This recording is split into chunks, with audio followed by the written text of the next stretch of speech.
On October 16, 1923, siblings Walter Elias and Roy Oliver founded the Disney Brothers Studio.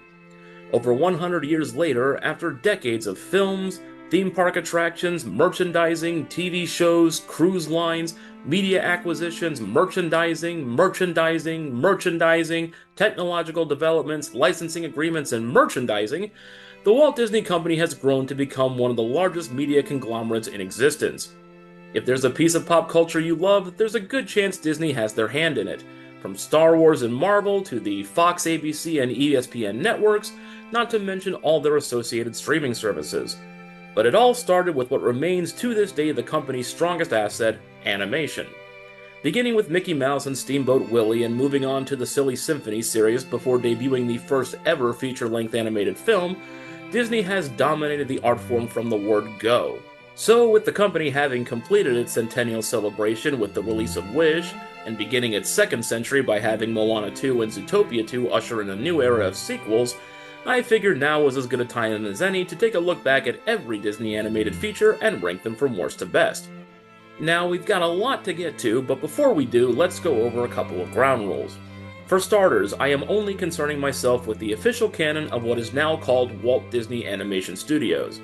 This means no Pixar, which I've already covered in previous videos, no remakes, no live-action animated hybrid films like Mary Poppins or Bedknobs and Broomsticks, no Disney-branded side projects like The Nightmare Before Christmas, no spin-off films of popular cartoon shows such as A Goofy Movie or DuckTales, and no straight-to-video follow-ups. Apologies in advance to those who are now crestfallen that I won't be talking about Simba's Pride, or Kronk's New Groove. And of course, we won't be covering Planes, even if it was eligible, because to even acknowledge its existence is to call upon the wrath of an angry and vengeful god. That still leaves 64 films to go over, which leads me to the other crucial caveat of this list. These are just my opinions, and they will almost certainly differ from your own. Literally, the odds of our list being identical is 1 in a number that has over 80 digits. As such, I'd love to hear your thoughts about where we align or differ, but I do ask that any commentary be kept respectful. There are so many entries on this list, and so many Disney fans out there, that I'm certain I will crap on someone's all-time favorite. So please, just keep that in mind as we go, and understand that while I am a very vocal critic of Disney's modern corporate chicanery, even its worst animated output can still spark that feeling of magic that has made this studio so beloved and essential for so long. Good? Good. Let's get to it. I'm Bill Hammond, I actually paid to see this, and these are my rankings for every Disney animated film so far. Number 64, Home on the Range, 2004. I mentioned in the preamble that I'd surely mock someone's favorite Disney film, and that's because I firmly believe that every one of these is the personal number one for someone out there. So, if Home on the Range is nearest and dearest to you, I first applaud your bravery, and second congratulate you for somehow never seeing another movie. Like, ever. I mean, even by accident, that's kind of impressive. Because there is little else that could possibly explain this being at the top of anyone's list. I mean, where do you start? You have Roseanne Barr and Randy Quaid performing absolute cringe years before the world realized that they were basically insane, leaving the entire affair to age like literal milk from one of these asinine bovines. You've got some of the shoddiest animation Disney has ever put out, one of the final nails in the coffin of their 2D era. It looks like a second-rate sequel to Rock-a-Doodle, which came out 13 years earlier if you can believe it, and the compositing of the CGI elements is absolute trash. I gave up clown college for this? As for the rest of the cast, Judi Dench is absolutely slumming it, Cuba Gooding Jr. does his worst Chris Rock impression, and the most memorable song, air quotes, is the running gag of Jennifer Tilly having a weird voice. She'll be coming round the mountain. But I think, worst of all, is the image of Randy Quaid yodeling. Yes, I know they brought in a professional yodeler for those bits, but it's during Quaid's villain song, and it is the stuff of nightmares. I yodel, and yodeling is an art! The first decade of the 21st century was not great for the House of Mouse, but this is the absolute bottom of the barrel. I'd say this project was a shittier idea than the prospect of having Pinocchio literally sniff horse manure, but then Disney went and did that too. Think of the worst movie you've ever seen, multiply it by hoof and mouth disease, and you still won't even approach the level of putrid that is Home on the Range. Number 63, Pocahontas, 1995. All joking from the previous entry aside, I'm guessing that this is the first ranking that will actually piss some people off, and quite frankly, I don't care.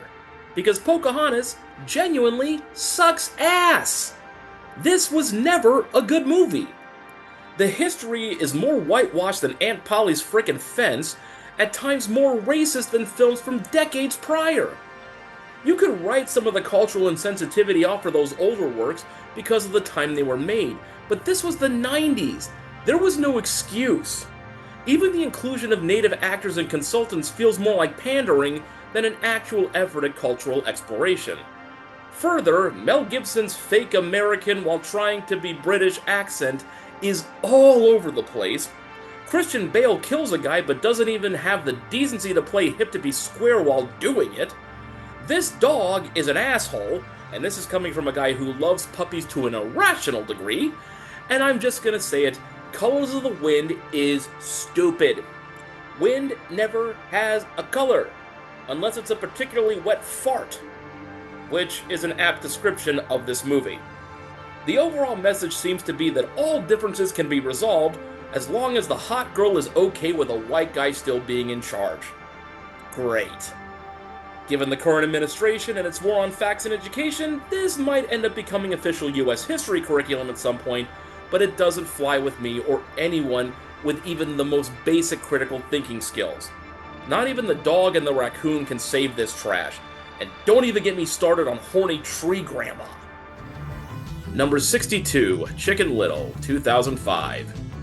Chicken Little has the dubious honor of being the worst-rated Disney animated film on Rotten Tomatoes, clocking in at a pathetic 36%. And honestly, it's very easy to see why.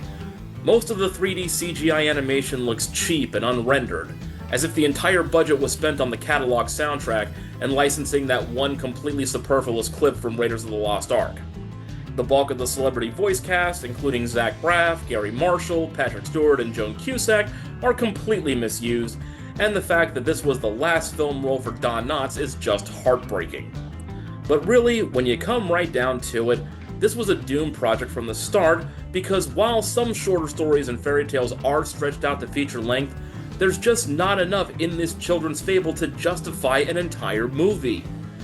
This is just a morality tale about overreactions and irrational fears, and somehow Disney turned it into a meandering and needlessly mean-spirited tale of bullying, parental disappointment, gaslighting, and aliens.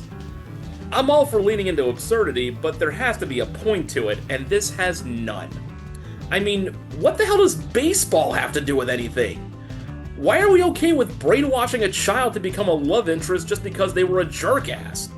How the hell does the fish do anything? This is just nonsense, and not in a fun Alice in Wonderland way. Its sole redeeming quality is the ending, because anytime we can get Adam West into the proceedings, it's an improvement. But on every other level, this feels like a rejected episode of Jimmy Neutron, not a Disney film. Number 61, Brother Bear, 2003. When I first saw Pixar's The Good Dinosaur, I was initially enraged because it was clearly a low-rent ripoff of The Lion King. Then I saw Brother Bear, and got even angrier. Because it's one thing to crib from a great movie, but it's even worse to steal from a terrible one. Once again showing all the sensitivity towards indigenous cultures as George Custer, this is a complete nothing burger about leaving your mark and embracing your spirit animal that goes absolutely nowhere, filled to the brim with entry-level moralizing and annoying characters. I mean, am I really supposed to feel any sympathy for someone who thinks it's an insult to get a totem of the Bear of Love? Because let me tell you, I can find a whole bunch of guys in West Hollywood right now who'd happily embrace that title and be far more entertaining in the process. Some of the animation looks alright, particularly the lighting and aurora effects, but it hardly makes up for the entirely predictable plot, second-rate Phil Collins soundtrack, the really weird choice to shift aspect ratios 25 minutes in, and completely wasted cameos by Rick Moranis and Dave Thomas as moose versions of Bob and Doug McKenzie. Also, how is it a happy ending for Kenai to remain a bear at the end? I mean, eventually he's gonna want some romance in his life, and he's committed himself to eventually mating with a bear. That's messed up! This film beats Chicken Little on Rotten Tomatoes by a single point, and I agree that it really is better, much in the same way that diarrhea is better than constipation, because at least you can get it out of your system slightly less painfully. Number 60, Bolt, 2008. Bolt is an underrated classic about a heroic dog who overcomes the odds to save a young girl's life, filled with incredible animation, intense action, and memorable characters. That's Balto. Bolt is a bunch of bullshit about a dog in a TV show that somehow doesn't know he's in a TV show. Yeah.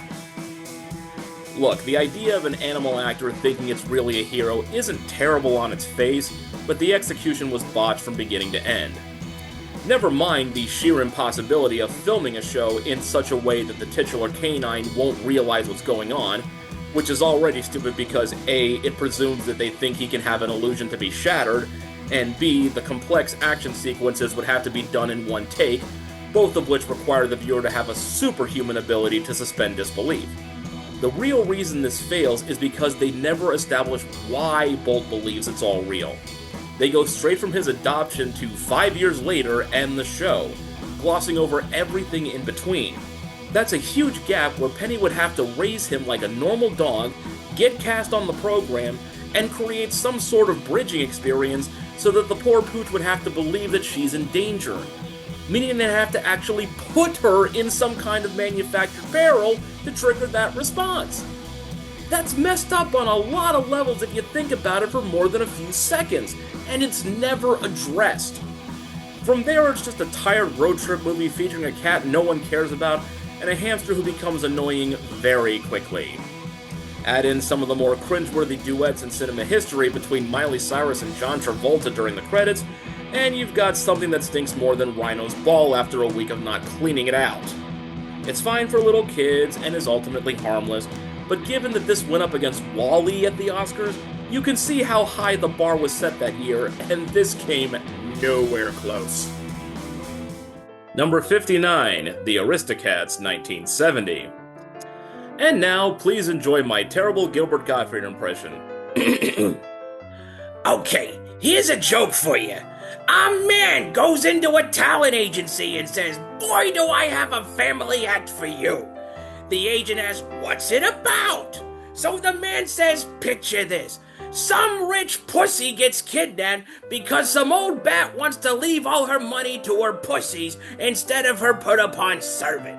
He does everything. He chauffeurs her. He creams her horse. Everything. And yet she's gonna give her money to the pussies. So this male pussy comes along and immediately tries to bang the rich pussy. Then he sees she's got kids and immediately tries to pull out. Except the youngest pussy immediately wants to jump on him before MILF pussy gets the chance. You've seen those videos before, right? Anyway, then he takes her all over Paris where there's not a single French person in sight. Just some redneck dogs and a gigantic racial stereotype playing jazz. And the rich pussy shakes her ass for them all, right in front of her kids. And then the butler gets shipped off to die in Africa, while the rich pussy whips the pussy-hungry male into submission. And for some reason she's Hungarian and wants even more kids, despite having 3 without a father. "My God," says the agent, "what do you call this show?" The man grins and says, "The Aristocats." It's actually quite boring. Number 58, Fun and Fancy Free, 1947. During World War II, the studio was facing a bit of a crisis. Several of their workers were drafted to serve in the armed forces, resources were being rationed, and while the 1940s started off with some classics like Fantasia and Dumbo, they underperformed at the box office. As such, in order to stay afloat financially, Disney had to shift focus to shorter projects, which were then packaged into anthology films that ran for the rest of the decade. Of the wartime anthologies, Fun and Fancy Free is by a wide margin the weakest. It only features 2 cartoons, which isn't necessarily a bad thing, but they're very awkwardly presented, and only one is really memorable. Starting with Jiminy Cricket showing up randomly in a large house, the film transitions to Dinah Shore narrating and co-starring in Bongo, a very forgettable story about a circus bear who falls in love. Once that's done, for no reason at all, we travel to another real-world house where Edgar Bergen, along with ventriloquist puppets Mortimer Snurd and Charlie McCarthy, perform for then-child star Lana Patton on her birthday.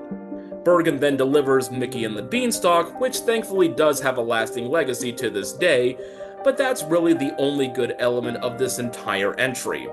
It's not terrible by any means, but the framing scenes are very much of their time. The wartime films aren't all bad, but for about 2/3 of this one, it's just dull. Almost by definition, the opposite of fancy-free. Number 57, Wish, 2023. Celebrating a centennial anniversary is literally a once-in-a-lifetime proposition, one that Disney as a company knew it would live long enough to see for at least the last 30 years or so.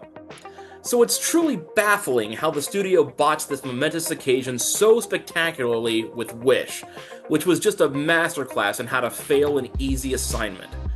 The plot is just a string of references rather than an original story. The protagonist is flat, unappealing, and declared morally right by fiat even though her reasoning and actions are objectively wrong. And as for the songs, no. Just no. Uninspired and insipid from beginning to end. I mean, throw caution to every warning sign might be the single stupidest lyric ever written, and I've listened to Ariana Grande's entire catalog. It's like they tried to turn their horrid string of ill-advised remakes into an animated feature. From the barrage of bad storytelling, to the lazily drawn analogs of the Seven Dwarfs, to Ariana DeBose making yet another case to have her Oscar rescinded with her phoned-in performance, to Chris Pine's Magnifico being granted no nuance or grace and having him go full evil when his basic pragmatism is questioned by an ignorant teenager, this is a dud. And to cap it all off, we have the self-indulgent parade of characters from the studio library during the credits that noticeably omitted the wartime films, The Rescuers, The Black Cauldron, and Meet the Robinsons, as if the entire project was designed to be revisionist history rather than embracing the 100-year journey that got them to this point. I mean, for God's sake, they put Home on the Range in that montage, but not Bernard and Bianca? Really?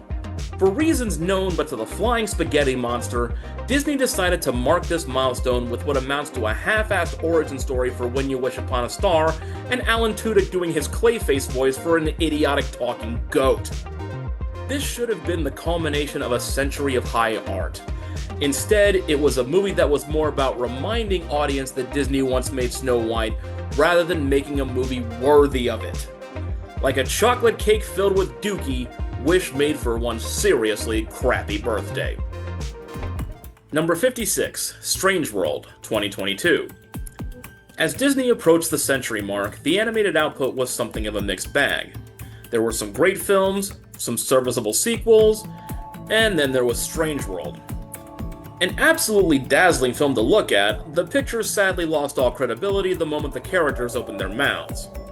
Billed as an adventure filled with imagination, what we got was a low-rent version of Fantastic Voyage by way of the Venture Brothers, where our emotionally stunted, multi-generational protagonists all somehow fail upward into success thanks to their impulsive and irritating natures. Literally nothing about the world of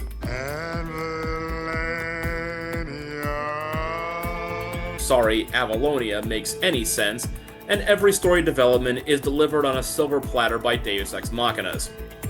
Jabuki Young White's Ethan represents the first overtly and openly gay lead in a mainline Disney film after decades of gay-coded characters, which is great, but his orientation is still easily excised for regressive foreign markets, and he's treated so daintily as to be closer to a lost Disney princess than a character with actual agency. his myriad mistakes tossed off and glossed over because they think criticizing him might be seen as somehow against the LGBT community writ large.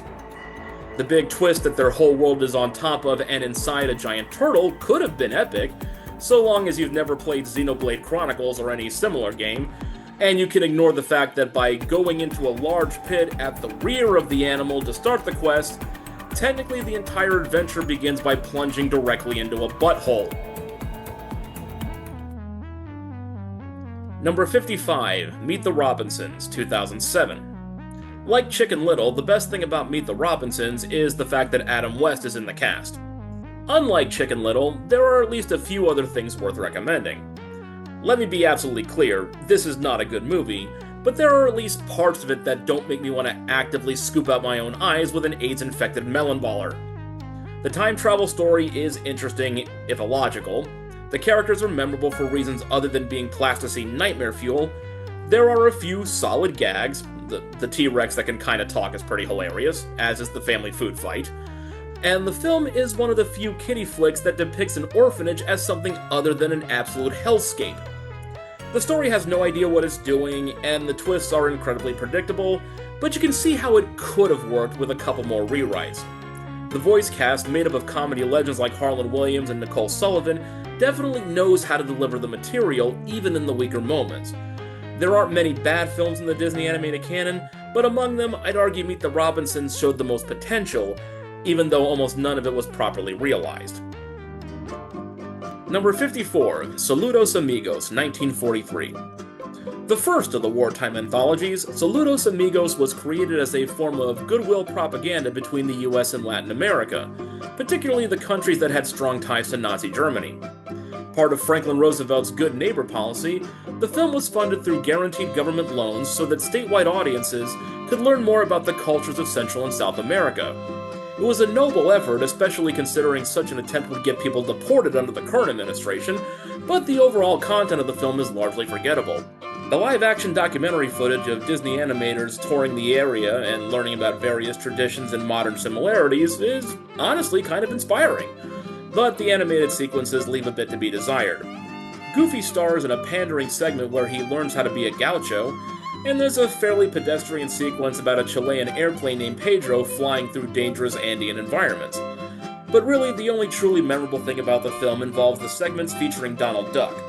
Even then, it's not really about him, but rather the introduction of Jose Carioca, the Brazilian parrot who befriends Donald and shows him around Rio de Janeiro.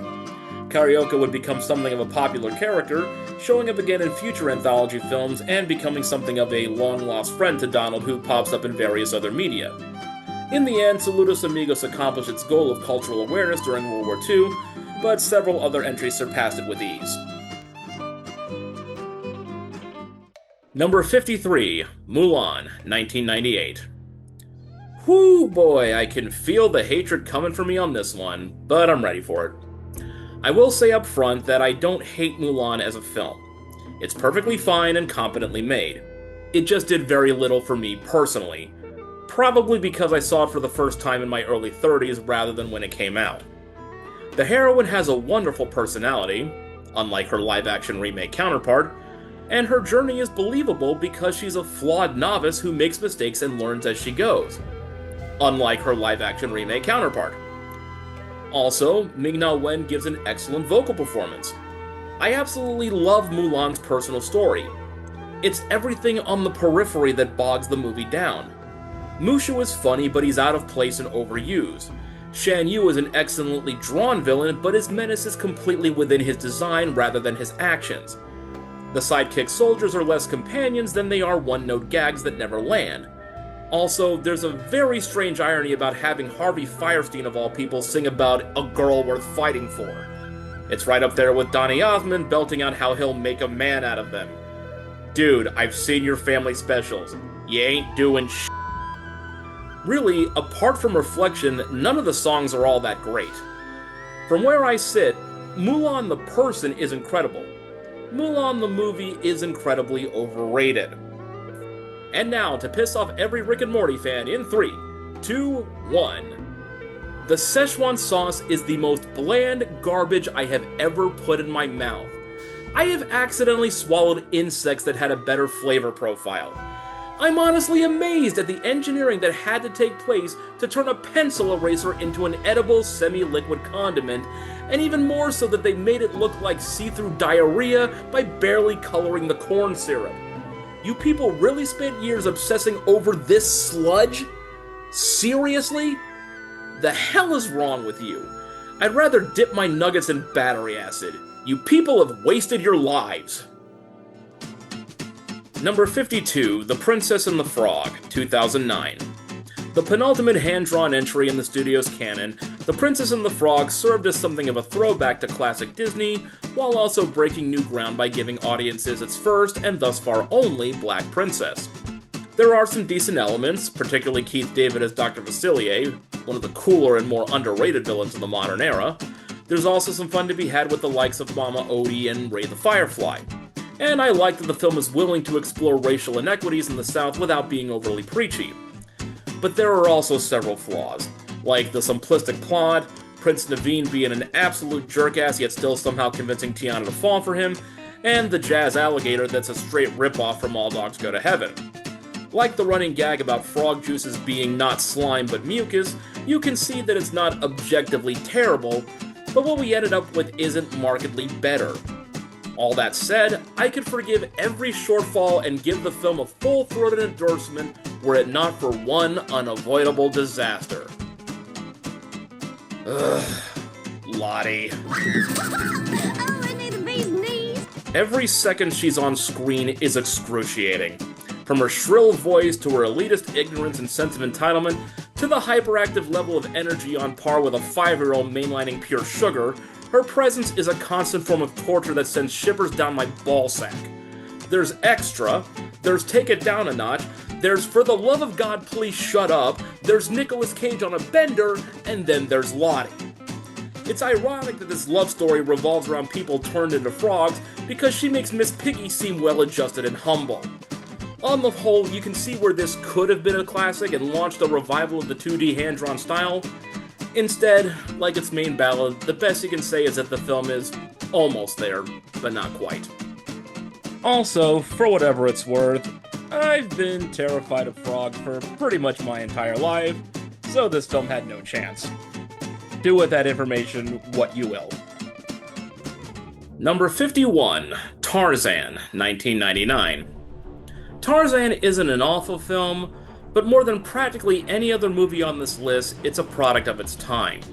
The basic story is fine, and the designs on the title character and Jane are very well done. But apart from that, this is pure distilled 90s, and not in a good way. Tarzan essentially doing extreme rollerblading on the trees looks like a Mountain Dew ad.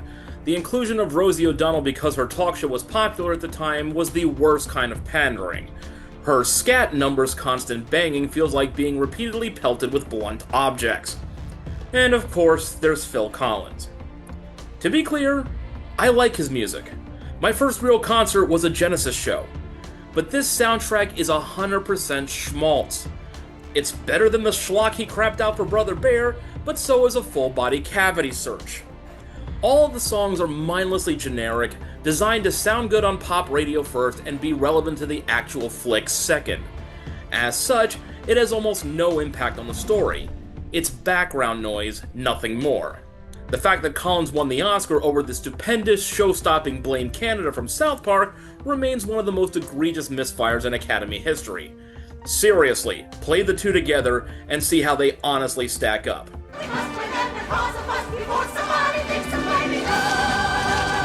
There's more lyrical cleverness and germane connection to the film in that single line than the entirety of "You inside of me." Sorry, Academy, I love you, but you done f***ed up. And you did so by ignoring something truly unique in favor of a film that marked the end of the Disney Renaissance by being merely serviceable. Number 50, The Hunchback of Notre Dame, 1996. It's a credit to the lasting quality of the studio that we're already past the subpar movies after only 14 entries. Everything from here on out has something solid to recommend that makes for a fully enjoyable viewing experience. It's just a matter of degrees and personal preference at this point. So take that as a consolation, everyone planning to murder me for putting this particular feature as far down as I have. I like Hunchback. I just don't love it. Thomas Hulse and Kevin Kline do some fine voice work, the gothic art style is fantastic, Hellfire is one of the most memorable songs in the entire Disney canon, and this is arguably one of the most adult pictures in the studio's history. And by adult, I mean it's horny as f***. That said, there are some elements I just can't get past, like how sanitized the story is. Victor Hugo's novel is extremely dark and depressing, and it just doesn't lend itself to kids' entertainment. Like Pocahontas, you can only whitewash so much before it loses credibility. Thankfully, this one doesn't fall so far as its counterpart from the year before, but it came too close for comfort. Also, every scene with the gargoyles makes me want to strangle myself with stale Twizzlers. Softening a story for children is one thing, having Quasimodo's hallucinations make armpit farts is quite another. Knowing that this is the same company that gave us the awesomely dark Gargoyles cartoon series makes these characters even more egregious. Like I said, I like Hunchback. I do. This is a good movie. I just can't bring myself to say it's a great movie. Number 49, The Three Caballeros, 1944. A spiritual successor to Saludos Amigos, The Three Caballeros is a much more grounded and focused affair, with nearly every vignette and segment either starring or heavily featuring birds in some way. Or, a flying donkey, same difference. And a much heavier emphasis on local culture over geography and eye-catching landscapes. This is likely why it's far more beloved by audiences in the decades since its release than its predecessor. Centering on Donald Duck's birthday, Friday the 13th, oof. The Goodwill Tour of Mexico and South America includes the return of Jose Carioca and the introduction of Panchito Pistoles to complete the titular trio and give the film its most catchy tune. The combination of live action and animation laid on is pretty impressive for its time. The colors are bright and vibrant, and I still remember that when I was a kid, this was how I learned what a piñata was. The Aracuan bird is delightfully silly, and I also enjoyed the penguin who yearned for a more tropical climate. This is a film that likely could never get made today, as Disney would certainly kibosh the idea of one sidekick smoking and the other one firing off guns, and it's definitely a bit off for Donald to lust after every single live-action human woman who makes a guest appearance. I'm guessing the suits would balk at the theme song, including Panchito describing the trio as, quote, three gay caballeros. Obviously the connotation was way different 80 years ago. And I'm pretty sure Donald Trump would forcibly cancel the production or solicit a bribe because the film correctly refers to the body of water we share with our neighbors as the Gulf of Mexico. Still, the good definitely outweighs the bad. This is far more memorable than can be said for some of the other wartime anthologies, and Jose and Panchito remain recurring characters, occasionally resuming their friendship with everyone's favorite irritable mallard. Number 48, Treasure Planet, 2002. Unlike Hunchback, Treasure Island is the type of classic novel that actually does lend itself to adaptation for a young audience. Hell, even the Muppets did it justice. And for what we get, this is a fairly imaginative take on the source material, incorporating steampunk elements and some incredible designs, and this is coming from someone who very much does not care for steampunk, particularly for John Silver and Captain Amelia. I even love the adorable sidekick Morph, so much so that I mentally dock Strange World even more points when I remember that Splat is just a direct ripoff. The movie is pretty fun, but there are two glaring issues. One, this version of Jim Hawkins is distinctly boring. I love Joseph Gordon-Levitt, but he plays the lead far too mopey and angsty for my taste. Second, the third act introduction of Ben derails the entire picture. Martin Short is inarguably one of the greatest comic talents of all time, but stopping the exciting adventure dead in its tracks for some cheap slapstick is such a huge moment of tonal whiplash that J.K. Simmons just won another Oscar for it. The flick came at a low point for Disney and was sadly a commercial failure, but it's better than its box office would indicate. If you've never seen it, give it a go. Just don't get your hopes up when it comes to the wacky robot. Number 47, Moana 2, 2024. As the second century of the studio began, it felt like the overall direction of the company was more than a little off. They had botched their 100th anniversary celebration, the market was oversaturated with a glut of uninspired IP installments, and in a stunning case of placating egos over art, a live-action remake of Moana was in the works simply because Dwayne Johnson wanted to play Maui on camera. The original film was only a few years old, and already its legacy was ripe for the tarnishing. Enter Moana 2. While the flick is far from terrible, you can see the corporate influence all over the project, starting with the fact that it wasn't supposed to be a theatrical picture at all. The story of Moana searching for the lost island of Motofetu in hopes of reuniting Lost Island civilizations was originally conceived and developed as a mini-series for Disney+, only to then be reworked into a film a few months before release. This makes for a somewhat confused and overstuffed affair, with a bunch of new characters who never get proper screen time, a rushed climax, vastly inferior music compared to the first movie, and not even seeing the true villain until a mid-credits cameo because he was likely being saved for a second season of the TV show that no longer existed. There are a good deal of fun moments and strong visuals though, especially mercenary antagonist Matangi, who's not only the best addition to the cast but also has the one good song in the soundtrack. But it's all jumbled together thanks to all the plot surgery that was clearly done with a chainsaw rather than a scalpel. It might have made a boatload of money, eclipsing its predecessor by over $100 million domestically, which means that Moana 3 isn't far off, but that doesn't mean the actual quality of the flick even comes close to that of the 2016 original, which we won't be seeing on this list for quite a while yet. Number 46, Winnie the Pooh, 2011. Not to be confused with the many adventures of Winnie the Pooh, 2011's Winnie the Pooh marked a sad milestone for the studio, as it was the last hand-drawn 2D entry put out by the Walt Disney Animation Studios. More of a separate installment in a franchise than a direct sequel, the film boasts a good deal of light, family-friendly storytelling, and maintains the style of its 1977 predecessor. Jim Cummings, Craig Ferguson, John Cleese, Tom Kenny, and the late great Bud Luckey all provide excellent voiceovers for the beloved characters, while Robert Lopez and Kristen Anderson Lopez got their big break as a songwriting duo penning the film's original tracks. So why isn't this higher? Well, the Baxen. The main plot that bookends the affair, about Eeyore misplacing his tail, is honestly one of my favorite stories from A. Milne's original book. Unfortunately, the momentum is completely halted for this side tangent about finding the Baxen, an imagined monster that the denizens of the 100-acre wood believe has kidnapped Christopher Robin, created from a misreading of a note left by the child that said he would be, quote, back soon. It's a lame bit of wordplay that has nothing to do with the real story, and far too much time is spent on it, only to pay it off with a very odd cameo from Huell Hauser after the credits that just isn't worth it. The world of Pooh and his friends is one of the most wonderful in creation. I have no idea why it had to be waylaid by the worst kind of nonsense. Number 45, The Adventures of Ichabod and Mr. Toad, 1949. As I mentioned a while back with Fun and Fancy Free, it's not a bad thing to have an anthology film with only 2 stories, so long as they're memorable. Ichabod and Mr. Toad was what I was talking about. Both of these shorts have found their places within the Disney pantheon, and the only reason this film isn't ranked higher is because one clearly outshines the other. The Legend of Sleepy Hollow might just be the greatest short in the studio's history, with its incredible color palette, terrifying story, for kids anyway, nuanced characters, and the pitch-perfect narration from Bing Crosby.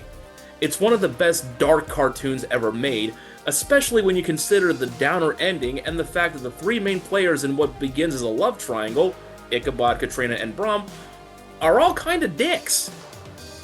The Wind in the Willows, by contrast, gave us Mr. Toad's Wild Ride. Okay, it's not that bad. Basil Rathbone's narration is fine, and the zany action is definitely fun, but the 2 stories are far too tonally different to mesh properly. I think the intent was that one would complement the other, giving audiences a lighthearted story against a scary one, but they just feel wholly separate. Also, while the animation is solid in Willows, in Sleepy Hollow it's downright masterful. A lot of the wartime shorts were originally intended to be features in their own right, but watching these 2 back-to-back, it's clear that only one would have made for a worthy full-length film. Number 44, Raya and the Last Dragon, 2021. This movie will always have a special place in my heart, as it was my first time back in the theater after the COVID pandemic shuttered cinemas for a solid year. Because I was going back to my favorite place, I was willing to forgive some of the more glaring flaws, like the framing device that was lifted straight from Avatar: The Last Airbender, the video game-style fetch quest of a plot, the inclusion of a Boss Baby ripoff as part of the Gang of Heroes, and the existence of Aquafina. I'm not sure what's funny. There are a lot of problems with this picture, a symptom of the disease that is filmmaking by focus group. Why else would there be butt jokes and references to bling in ancient Asia? But once you get past that, this is still a pretty decent flick. Namaari is a great antagonist without having to make her into a full-on villain, and she's a total badass. The quality of the animation is superb, particularly the water effects. Alan Tudyk as Tuk-Tuk is adorable beyond words, to the point where my headcanon is that the character itself must have gotten its name from some cute toddler trying to pronounce Tudyk. It's a flawed film, and you can already kind of see it as of its time thanks to pandering dialogue to Gen Z that was dated before the movie even came out. But in a weird way, it was the perfect way to ease audiences back into the theatrical experience. And for that, I'll be forever grateful. And seriously though, Namaari can totally step on me. Number 43, Melody Time, 1948. The Disney Studios and Walt himself made a couple of attempts to replicate the style of Fantasia by centering shorts and perspective features around music. This resulted in the two anthology films with the most varied content, which in my opinion also happen to be the best. Of the two, I prefer Melody Time slightly less, and I put it down to two reasons. First, the overall list of segments is just okay, on balance. Blame It on the Samba brings back Donald Duck, Jose Carioca, and the Iraqian Bird for some dance-inspired hijinks. Little Toot is adorable, Pecos Bill tells one of the most imaginative American folk stories ever, and Bumble Boogie is among the greatest single pieces of animation the studio ever put out. But the others fall a bit short. Once Upon a Wintertime is lovely but unmemorable, and I literally forgot trees even existed the day after I watched it. As for The Legend of Johnny Appleseed, this is likely the way most kids learned about the story of John Chapman, but the overt Christian messaging is a bit uncomfortable, especially when you consider Walt's complicated history when dealing with anti-Semitic influences. The second is that Melody Time was meant to be a sort of pop music version of Fantasia, incorporating styles and performers that were very commercial and mainstream for their time, including the Andrews Sisters, Frances Langford, and Roy Rogers. All these years later, does anyone know who any of these people are? I'd wager that apart from Rogers, probably not, and even then it might be down to the chicken restaurant. For the vast majority of viewers, the musical influence is lost because of the time capsule nature of the overall project. Imagine if Disney put out an anthology film now where, say, Goldilocks and the Three Bears was narrated and sung by Charlie XCX. It'd probably do alright in the here and now, but by the time Disney hits 200, it would be seen as a novelty at best. Number 42, The Rescuers, 1977. 1977's The Rescuers is a fun, sweet, and entertaining film about two mice, voiced by Ava Gabor and Bob Newhart, who save an orphan named Penny from a greedy pawnbroker who uses her to try to find a valuable diamond in a swamp. A part of the studio's Xerox era, where animation cells were copied and drawn over to save money, it's a perfectly cromulent film, one that certainly doesn't skimp on the heartstring tugs, though nothing all that extraordinary. I think the most memorable parts for me were the distinctly 70s easy listening soundtrack that really doesn't match the action on screen, every male mouse getting extremely horny for Bianca, and the fact that the diamond being called the Devil's Eye always makes me think of a time warp. Is Madame Medusa just an alternate version of Columbia who survived Rocky Horror? Who's to say? I mean, I am, and the answer is no, but it's still a fun thought. Anyway, what is fascinating, however, is the production history behind this film. Adapted from the first two books in Marjorie Sharp's series about Miss Bianca, the end result is nothing like what could have been. Originally, there was meant to be an evil penguin holding a polar bear hostage. At another point, the villain was going to be Cruella de Vil wearing alligator skin clothing. When the studio eventually settled on Madame Medusa, her character was modeled after the ex-wife of one of the animators, that ex being the niece of Lillian Disney, Walt's wife. The albatross pilot Orva was made up out of whole cloth after another animator, Ollie Johnston, saw a documentary about how clumsy the birds are, and the vocal performance by Jim Jordan was pretty fantastic. This was also the first film where the legendary Don Bluth worked as a directing animator rather than as an assistant. There's so much that could have been in this film that it retroactively becomes almost disappointing to see what actually did. I mean, nothing wrong with the story we got, but the side cast is forgettable, and the swamp backdrop is drab and borderline depressing. Thankfully, Bernard and Bianca would get another shot at glory. Number 41, The Emperor's New Groove, 2000. Don't tell me. We're about to go over a huge waterfall. Yep, Sharp rocks at the bottom? most likely. Bring it on.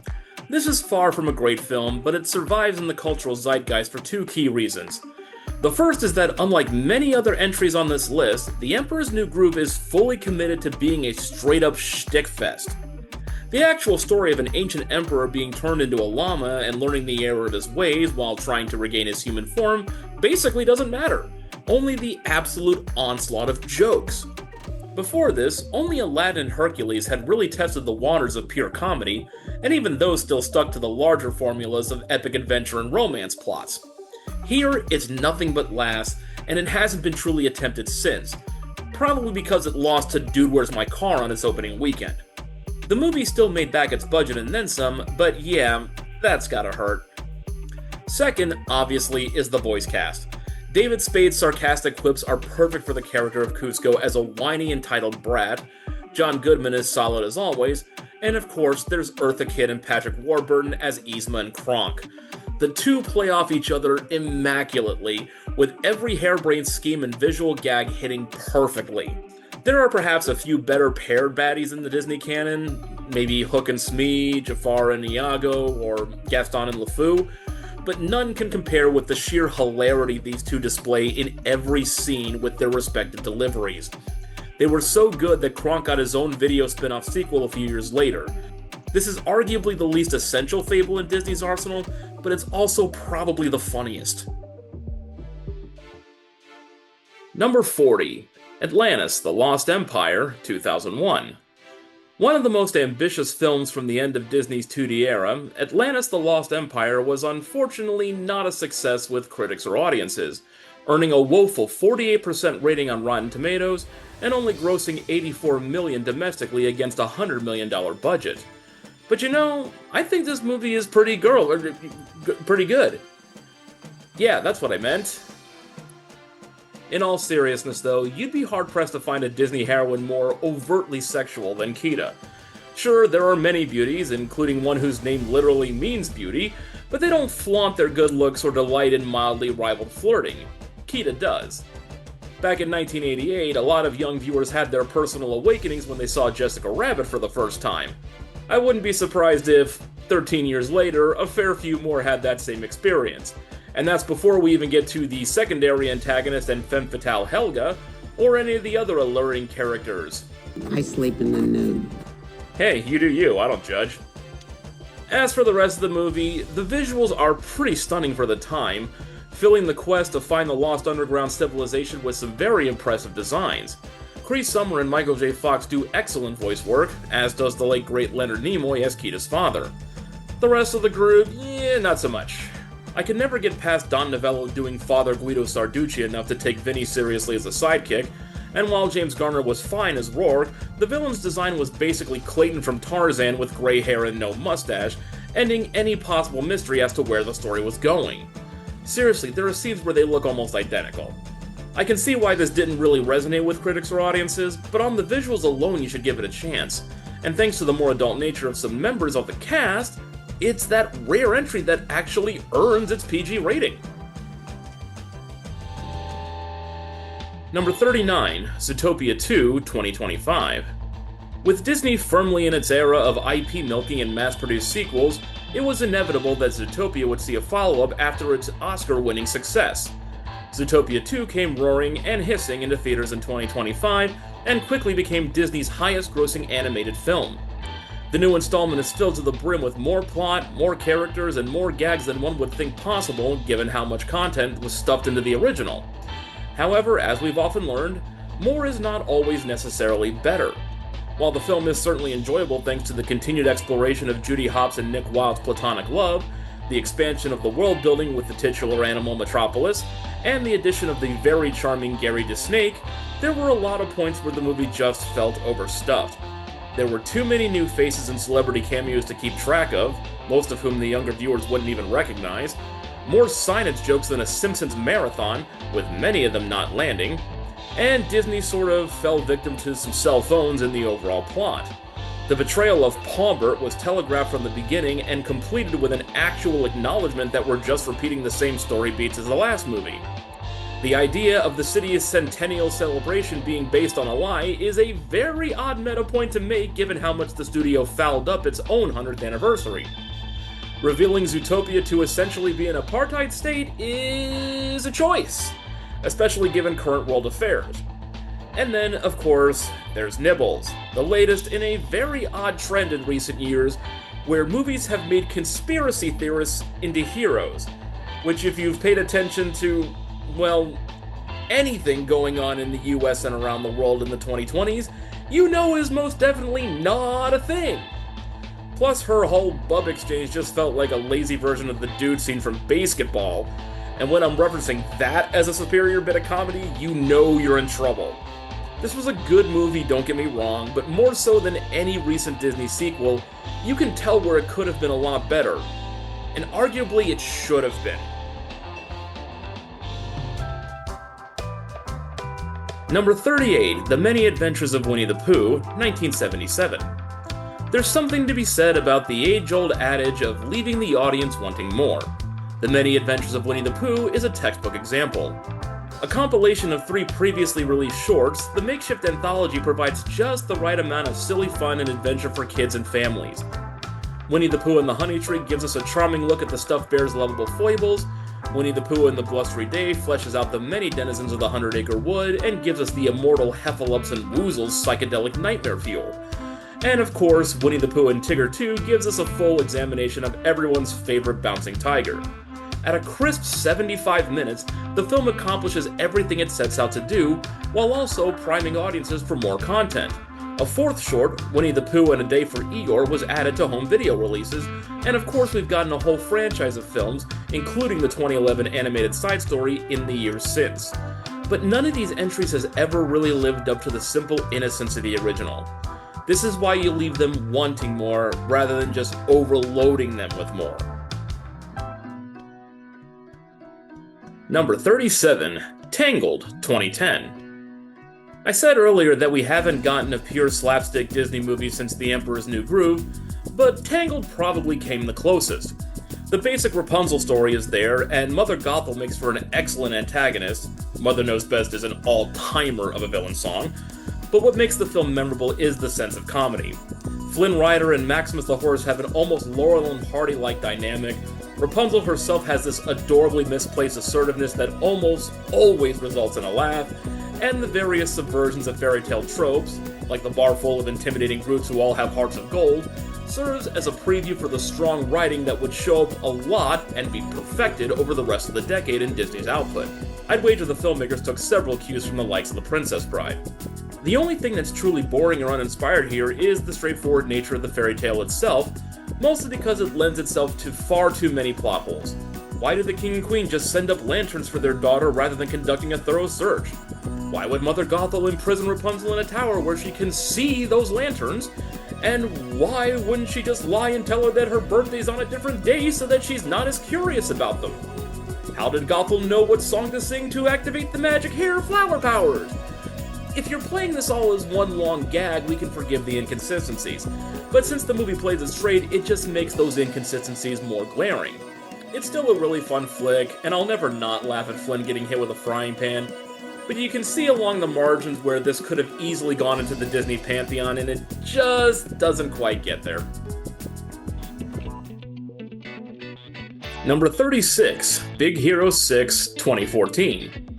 Disney acquired Marvel Entertainment in 2009, a year after the Marvel Cinematic Universe began. By 2014, the MCU was already a dominant force at the box office, so it only made sense for the animation wing to try their luck at one of the Comic Titans franchises.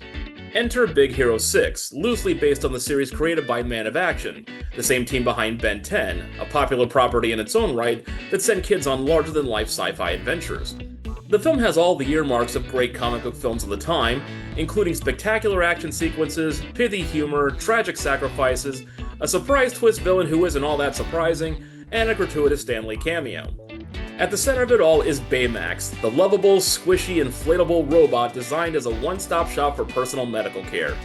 His Johnny-fied by way of the Stay Puft Marshmallow Man aesthetic is almost too cute to be allowed, and his innocent curiosity leads to some of the film's biggest laughs and most sincere heartstring tugs.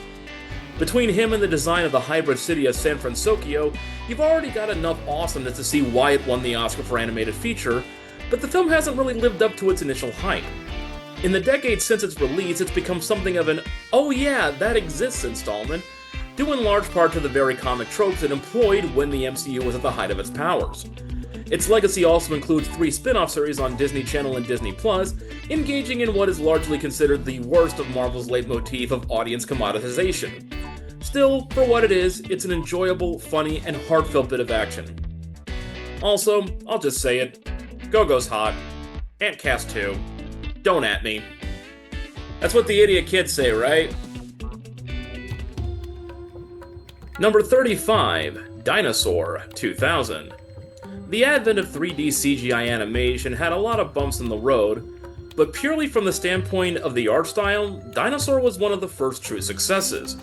Visually, this was an absolute triumph for Disney, giving audiences some imagery that looked insanely lifelike for the time because it combined animated characters and sets with live-action background cinematography. And honestly, it still holds up pretty well today, especially when you see the sheen of fakeness for CGI effects that still goes on some 25 years later. The opening sequence alone is breathtaking, and I honestly find the designs more realistic than the modern Jurassic World movies, especially in how they blend with the live-action scenery. If only the story had lived up to that visual profile. It's not bad per se, it's just the land before time with adult dinosaurs and some primates, which, that's perfectly fine, you could have gone in a whole lot of worse directions. I just wish there was a plot as ambitious as the animation itself. Instead, we got a few pee jokes and a main character called Aladar, which may be the most forgettable name of any Disney protagonist ever. I can almost see all of you watching this video and wondering if that is in fact his real name, because it's just so bland and boring. But I assure you, I couldn't make up a name that lame. Aladar. Dinosaur would lay the groundwork for Disney's CGI future, and you can see its influence in several projects that came after, even by different competing studios. If you go in with that mindset of seeing how Disney's next phase truly began, you'll really enjoy yourself. Just don't go in expecting a tale for the ages. Number 34, Make Mine Music, 1946. Far and away the best of the wartime anthologies, which is a somewhat odd collective term as only the first 2 were released during World War II itself, Make Mine Music achieves the exact balance needed between vignettes centered on popular music of the 1940s and more classical fare. The film also has the unique distinction of being the only movie from the Walt Disney Animation Studios that, as of this recording, is not available on Disney+. You may think that's because the flick is problematic in some way, but it really isn't, and even if it was, several others have been uploaded on the streamer with alterations and disclaimers about the dated content. As for the segments themselves, these are some of the most timeless and memorable in the studio's history, and the fact that there are 10 of them speaks to the confidence that the animators had in making them. Casey at the Bat is a classic, Blue Bayou was originally intended for Fantasia and maintains that film's gorgeous aesthetic, and All the Cats Join In is a nice nod to 40s big band pop that has aged pretty well because it captures the spirit of teenage life that remains universal, and that's just to name a few of them. But what really helps set this group apart are Peter and the Wolf, which has served as many kids' introduction to orchestral music, and The Whale Who Wanted to Sing at the Met, also known as Willie the Whale. Narrated and sung by famed opera singer Nelson Eddy, this finale is quite possibly the best piece of animation in these anthologies outside of Sleepy Hollow. The art style, lighting effects, the scale of Willie compared to the rest of the characters, and the tragic ending all combine to make a surprisingly dark denouement, but one that's undeniably beautiful at the same time, thanks to Eddie's vocals. The war forced the studio to take a lot of risks in order to stay afloat. Make Mine Music is the one instance where all the experiments paid off. Number 33, Ralph Breaks the Internet, 2018. There was a time when a theatrically released Disney sequel was very rare. In fact, before 2018, there had only been 2 official ones. Winnie the Pooh doesn't count as it doesn't continue any stories or themes from the 1977 original. But then, Ralph Breaks the Internet came along, and the Disney machine took its success as a sign that sequels should be churned out like butter. As for the film itself, which was named after Kim Kardashian showing her ass on a photo shoot, for kids, it does feature a nice progression for Ralph and Vanellope's relationship, teaching our destructive hero about the dangers of possessive behavior, and the online references aren't nearly as dated as they were in the Emoji Movie, which as we all know was a crime against cinema and humanity. Despite the ubiquity of Disney's media acquisitions, they were at least willing to poke a little bit of fun at themselves for their almost rapacious level of corporate synergy, giving us the inspired meetup of all the Disney princesses, and giving Vanellope her own parody Yearning for More song that's accidentally one of the best songs in a Disney cartoon this century. The movie pales in comparison to the original, but it definitely got the job done. I remember sitting in the theater as the credits rolled, and a trio of teenagers sitting in front of me started hugging each other and crying, promising to be good, healthy friends, even as their lives started to go in different directions with graduation approaching. These guys at Disney might just know a thing or two about emotional storytelling.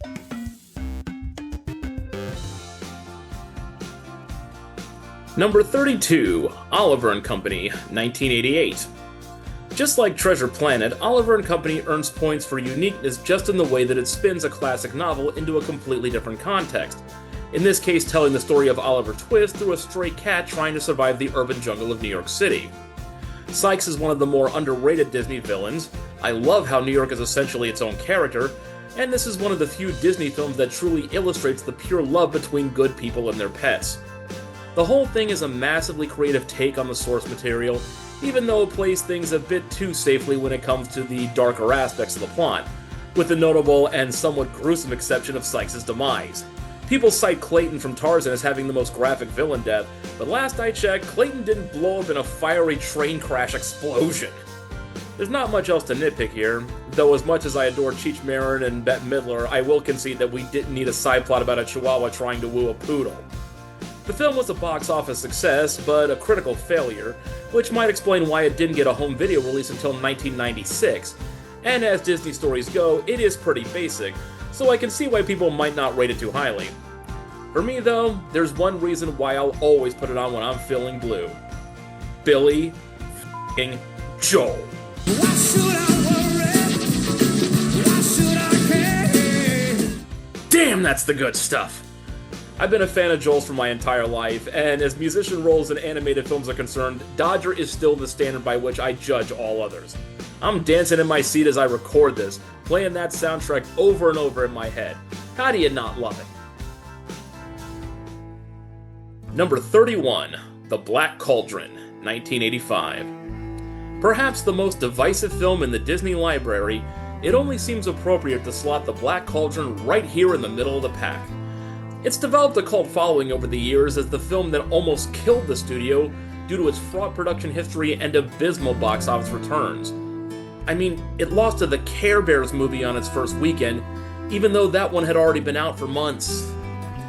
Some love it as the hidden dark masterpiece that Disney won't acknowledge, others hate it because as far as story structure and character goes, it's a complete mess.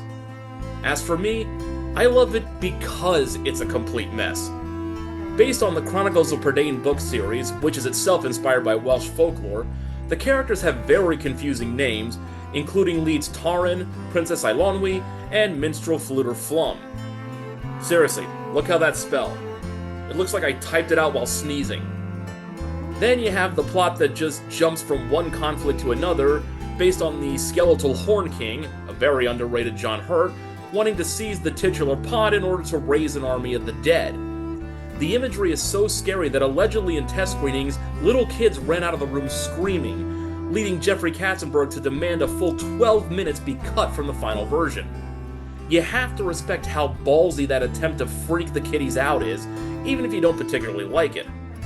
Your mileage will definitely vary with this picture, from the dark and grimy scenery to a random scene where Taran is rotoscoped against a live-action background.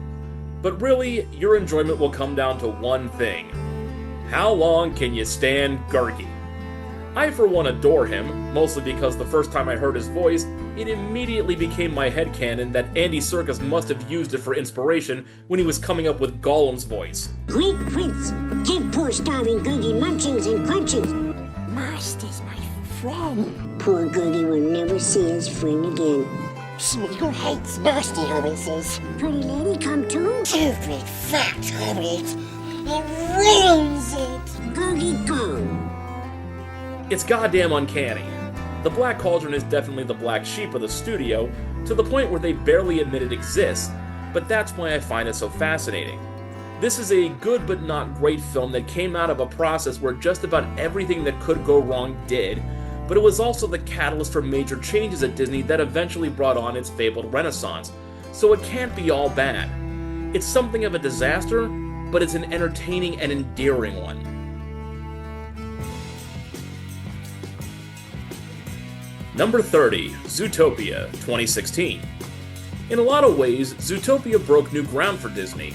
Its anthropomorphic animal characters all wear pants, mostly. It has a really intriguing mystery plot, mostly. It's also filled to the brim with really great visual gags, mostly. Okay, in all seriousness, this film was in its own way pretty revolutionary thanks to two excellent creative choices. One is Judy Hopps, perfectly voiced by Jennifer Goodwin, who is an ambitious yet flawed female lead who actually gets to have a journey and learn from her mistakes.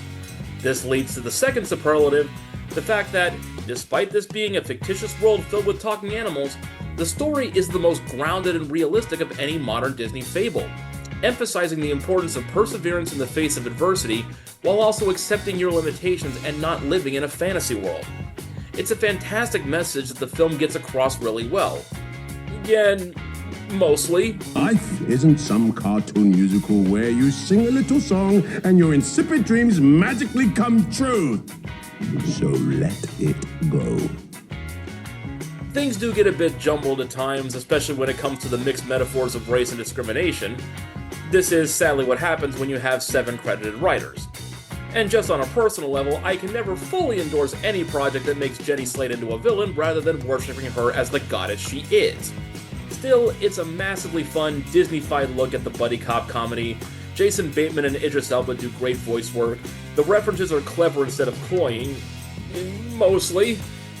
Shakira's Try Everything is the rare pop track in a Disney film that's actually good, and I will never not laugh at the DMV being run by sloths. All in all, it's a pretty great movie. Mostly.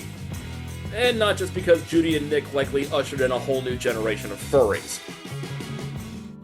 Number 29, Robin Hood, 1973.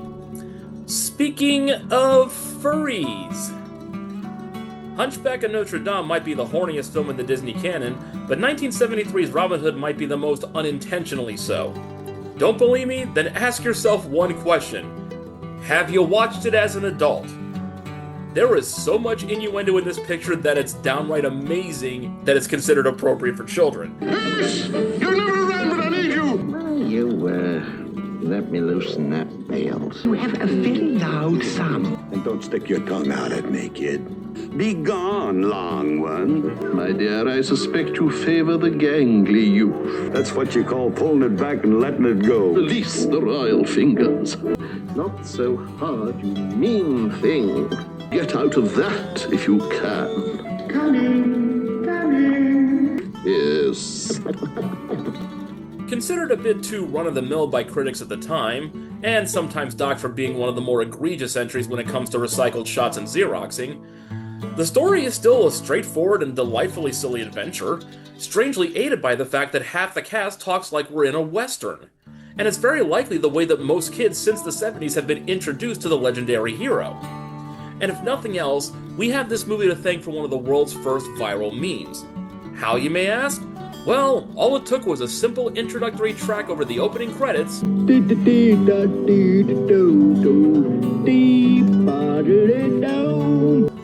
and a double speed button.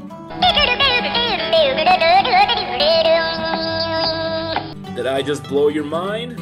Don't worry. Just replay that clip of Peter Ustinov in the mud, I've got a dirty thumb. and all will be well. Number 28, Encanto, 2021.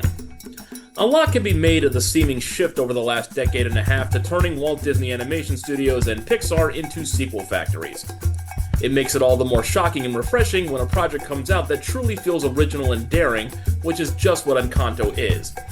Just like Zootopia told a very surprising story about the harshness of reality against the backdrop of an animal metropolis, Encanto uses a superpowered family and a magical house in a bright and colorful village as an unexpected setting for serious, weighty discussions about generational trauma and the burden of expectations. Every square inch of the casita is bursting with personality, and the madrigals are immaculately designed, especially Mirabelle, who may not have an enchanted bedroom, but she certainly has a special gift in the form of her insane level of empathy and compassion for family members who gaslight and borderline abuse her at every turn. The music by Lin-Manuel Miranda also set records, making the film the first in Disney's history to have its soundtrack hit #1 on the Billboard 200 album chart, as well as having a single hit #1 on the Hot 100 chart at the same time. So why isn't this higher on the list? Well, I'm sure I'm gonna catch some flack for this, but I wasn't too high on all the songs. Please don't kill me!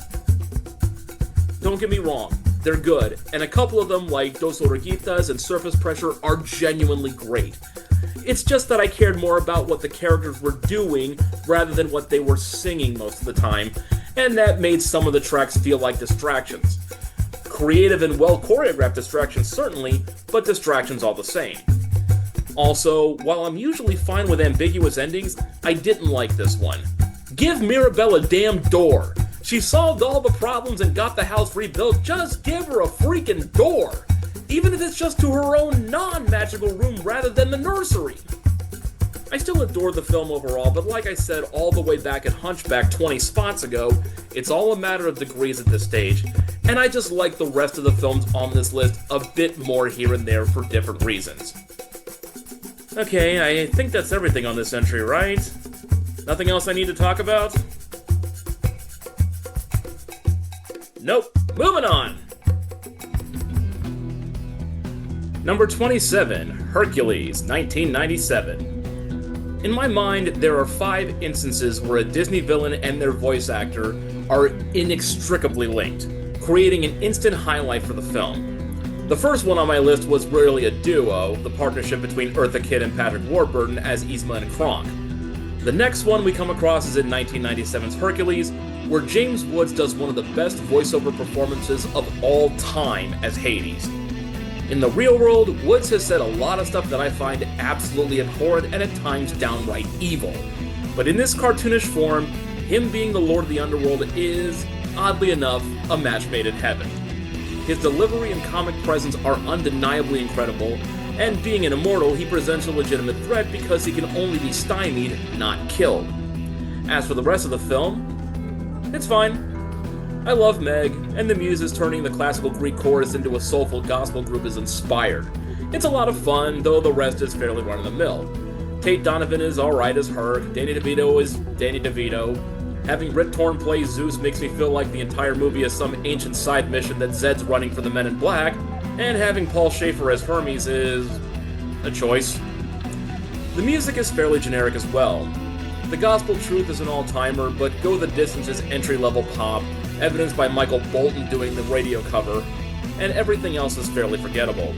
The animation style is intriguing, though, taking pages from the mythology-infused Pastoral Symphony segment from Fantasia. Overall, the movie is quite enjoyable, but you can see the signs that the Disney Renaissance was close to its end. Number 26, Fantasia 2000, 1999. Walt Disney had always intended for Fantasia to be a running series of films, but time, money, and world affairs prevented that dream from coming to fruition. However, after its home release in 1991 was a success, Michael Eisner was convinced to greenlight a sequel, putting Walt's nephew, Roy E. Disney, in charge. Shortly after its premiere in December of 1999, the film went wide in IMAX at the start of 2000, making it the first animated movie and the first major studio feature to be presented in the large format. This made for an immersive experience, as the various speaker locations and the sheer size of the screen made you feel like you were truly in the picture.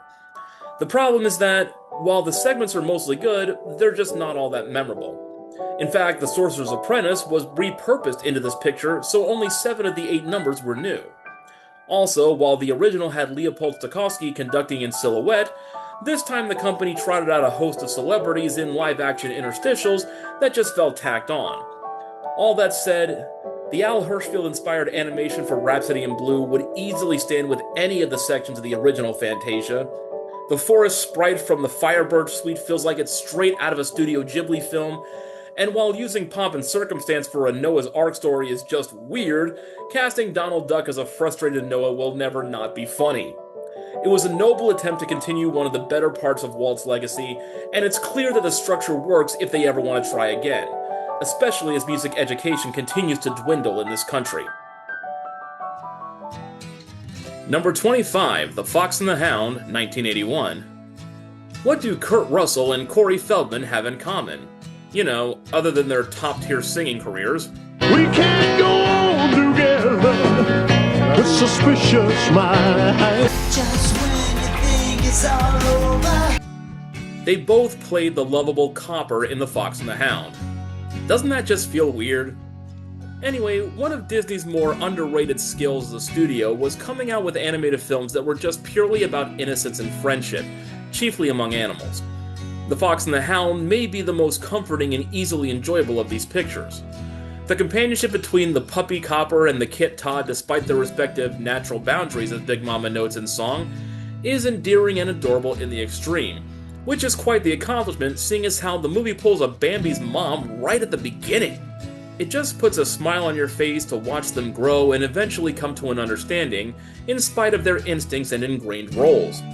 It's a bittersweet story, and an overly simplistic one, but it still has a low-stakes charm, a bit of cute cinematic comfort food that embodies the spirit of making movies for the whole family. This marked the final Disney feature where Don Bluth served as an animator, doing some of the work on Widow Tweet before setting out on his own to make masterpieces in his own right. You've also got a strong voice cast including Disney veterans like Pat Buttram, John Fiedler, John McIntyre, and Paul Winchell, as well as celebrity voices in Mickey Rooney, Pearl Bailey, Sandy Duncan, and Grandpa Joe himself, Jack Albertson. This isn't meant to teach any big lessons apart from being decent and not letting outside influences stop a friendship. Hell, even the use of a hunter as the antagonist is somewhat muddied thanks to several scenes where 2 birds try to eat a caterpillar. There's no grand adventure or revolutionary artistic achievement, so it's not likely to be in too many people's personal pantheons, but that's alright. It's just a nice, simple, basic movie, and there's not a damn thing wrong with that. Side note, however, the fact that Vixie decides she wants 6 kids from Todd pretty much as soon as she meets him is something of a red flag. Run, Todd. Run. Number 24, Dumbo, 1941. Few entries in Disney's catalog have aged worse than 1941's Dumbo, thanks in large part to the racial stereotyping and the fact that the film is only an hour long, meaning the cringe moments take up a significant portion of the runtime. And believe me, that stuff was hard to watch even when I was a kid in the 80s and 90s. From the Song of the Roustabouts to the minstrel-esque crows, one of whom was literally originally named Jim Crow, it's hard to ignore the more shameful elements, even if they were considered acceptable by some at the time. However, it's crucial to acknowledge these uglier aspects, because it is only through recognizing our societal mistakes that we can improve and not repeat them. Thankfully, once you get past them, or if you can knowingly set them aside, you can see that the movie is something truly special, featuring a highly expressive lead who never talks. In fact, he's the studio's only non-verbal title character, and is instantly lovable. I dare you to watch the baby mine scene and not get at least a little choked up. The simplistic and quick nature of the plot is somewhat ideal for the youngest viewers, an idea absolutely obliterated by the 2019 remake that nearly doubled the duration while removing every ounce of charm, making for some safe and memorable moments. But this being Disney's early days, when the studio was willing to take risks, they also throw in the envelope-pushing, quasi-psychedelic Pink Elephants on Parade sequence, which is not only just completely bonkers and surreal, it literally requires the infant pachyderm to get drunk to make it happen. Putting something like that in an otherwise entry-level kiddie flick takes some brass ones, and it's what ultimately elevates this relatively short endeavor into something almost timeless in spite of its most glaring sins. It's a film with a complicated history presented in the most uncomplicated of ways, earning a legacy as both a childhood delight and a cautionary tale. Number 23, Peter Pan, 1953. Speaking of poorly aged stereotypes, Peter Pan also did Disney no future favors after its 1953 debut. The fantastical story of a boy who won't grow up has gained its own ignominious reputation thanks to some really tasteless depictions of indigenous Americans. Fortunately, this isn't nearly as large of an element as it was in Dumbo. You can pretty much skip the back half of following the leader and cut from Tiger Lily's rescue to Captain Hook discovering Peter's hideout without missing any crucial plot details. I still have to remember that What Made the Red Man Red exists, and that the full version of Following the Leader was actually included in Disney's sing-along home videos, but you don't necessarily have to. It really is infuriating to have to keep harping on these things, but you just can't ignore them. It's not like you can just get easily distracted by something triggering your lizard brain. What was I talking about again? I still really love the flying, and Hook is just a great baddie. I mean, the dude just straight up shoots one of his men, and others cavalierly discuss slitting throats, using Mr. Smee as a demonstration. That's some hardcore stuff. But it's not like you can make me forget about the seriously messed up nature of such caricatures.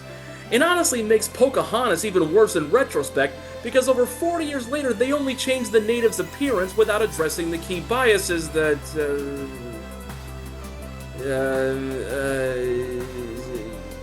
We were only trying to drown her.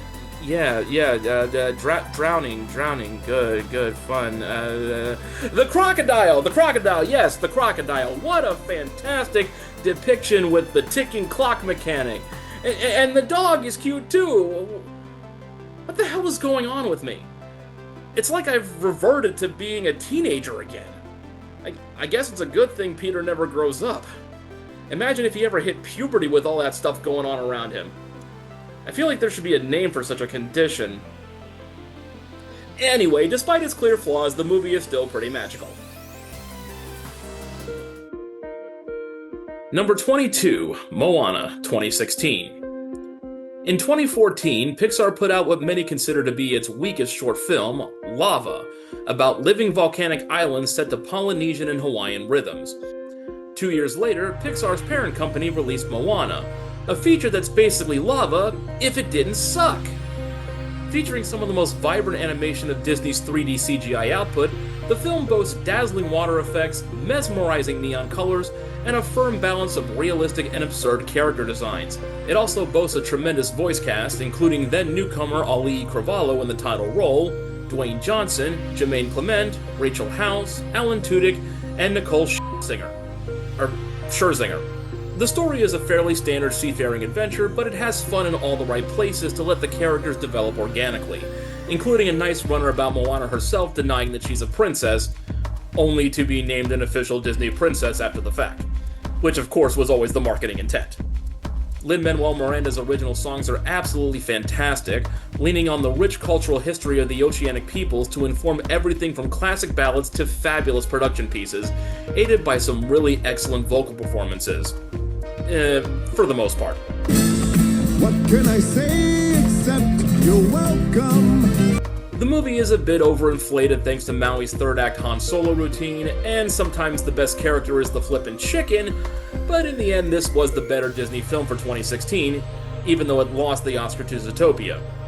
Mind you, both should have lost to Kubo and the Two Strings, but that's an argument for another day.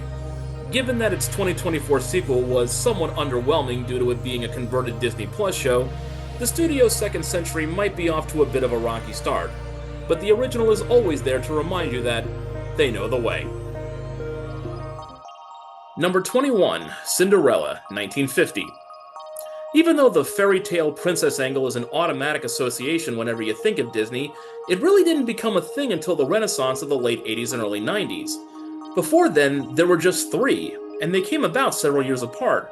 with Snow White debuting in 1937 and Sleeping Beauty's Aurora in 1959. Between them is Cinderella. It's also where the princess tropes truly started to form. Sure, Snow White had the least screen time with her prince before the happily ever after, but that's a much more emotionally based story with several other elements outside those themes. In Cinderella, they're all on full display, and almost engineered to create the future formula. A pure young girl who yearns for more, wicked relatives who abuse her good nature, a magical wish that grants temporary joy, love at first sight, beauty drawn with the thinnest of outlines to contrast with the harsher features of her rivals, an immaculate singing voice, and a quickie wedding at the end that either creates or reinforces a position of royalty. So why don't I hate this film? Well, because it's just so goddamn charming and gorgeous to look at. Cinderella is one of those rare characters who asserts what little agency she has, even while others work to strip it away from her. We all know someone who suffers needlessly, and when we see the cruelty of the world exacerbate that pain, we connect and empathize with them all the more. We know what it's like to hope against hope for some sort of miracle, even if the rules make no sense and it means more heartbreak in the future.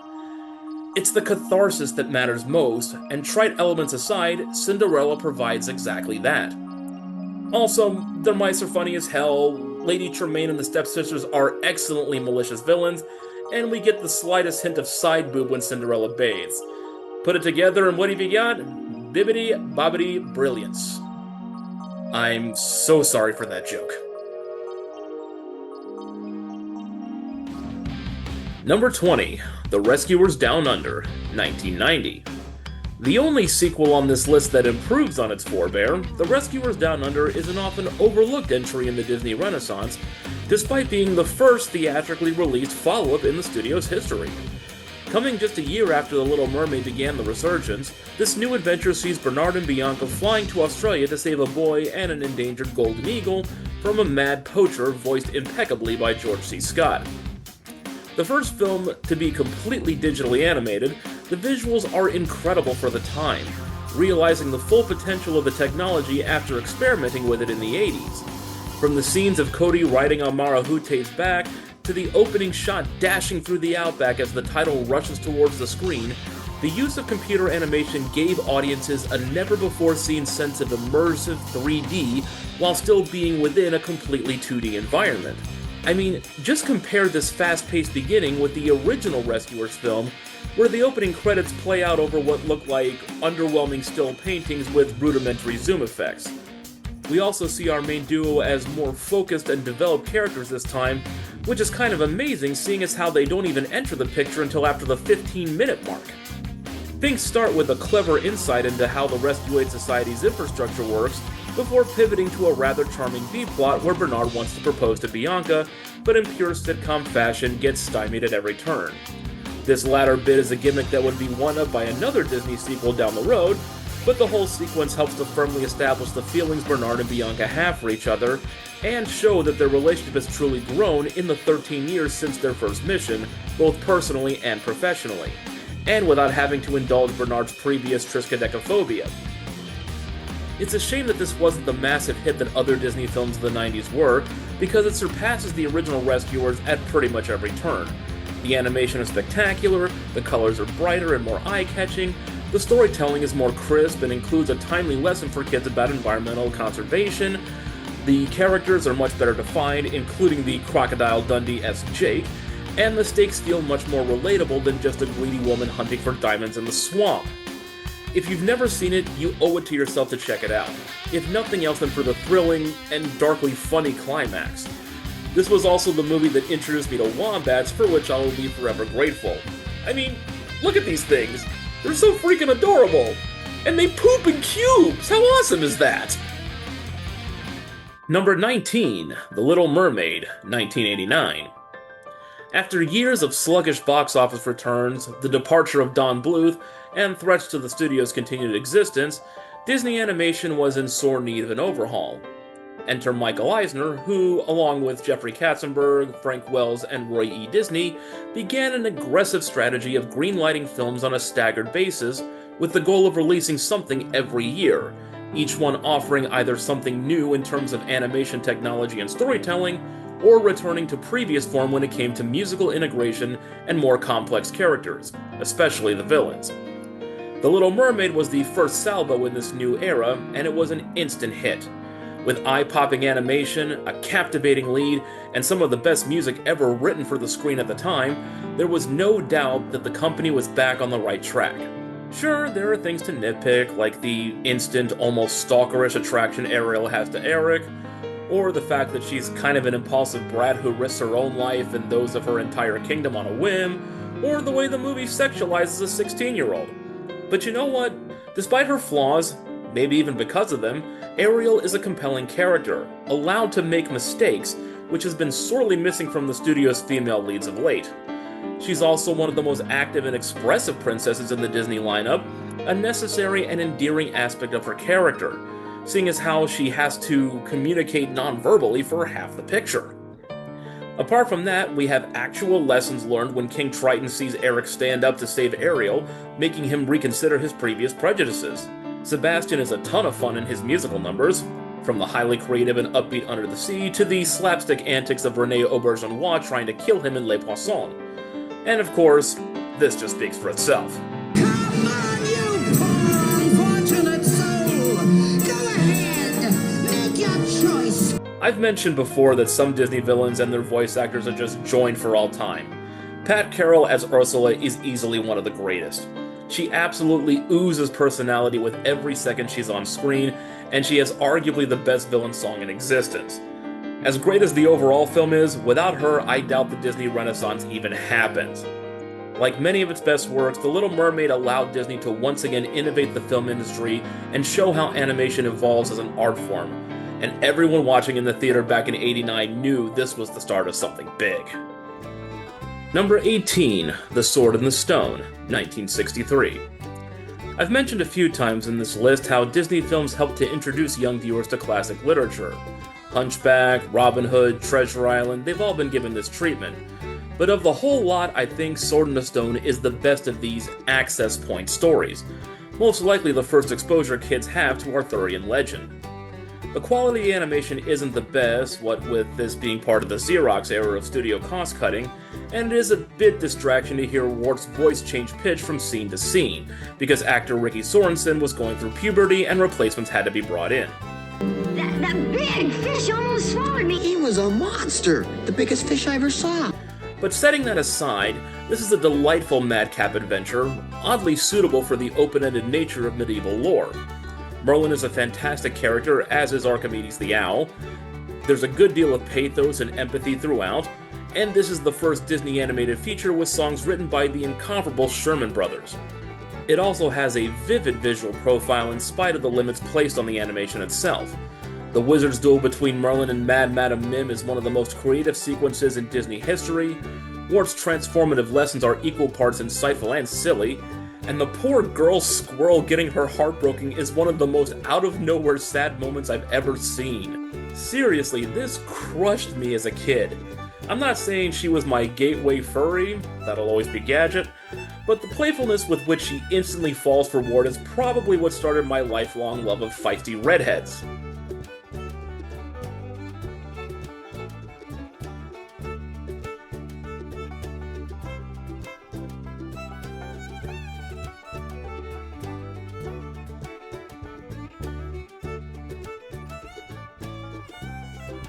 Ahem. Anyway, this is a film that's all over the place for all the right reasons, to the point that you don't even mind the inherent contradiction of Merlin insisting on Arthur getting an education to succeed, even though pulling the sword made him a king through divine right. Hard to get angry when you can still sing Higatus Figatus at the drop of a hat.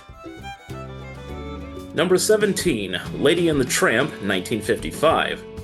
The 1950s marked the first golden age in Disney's story run, evidenced by the fact that no film from that decade ranks lower than 23rd on this list.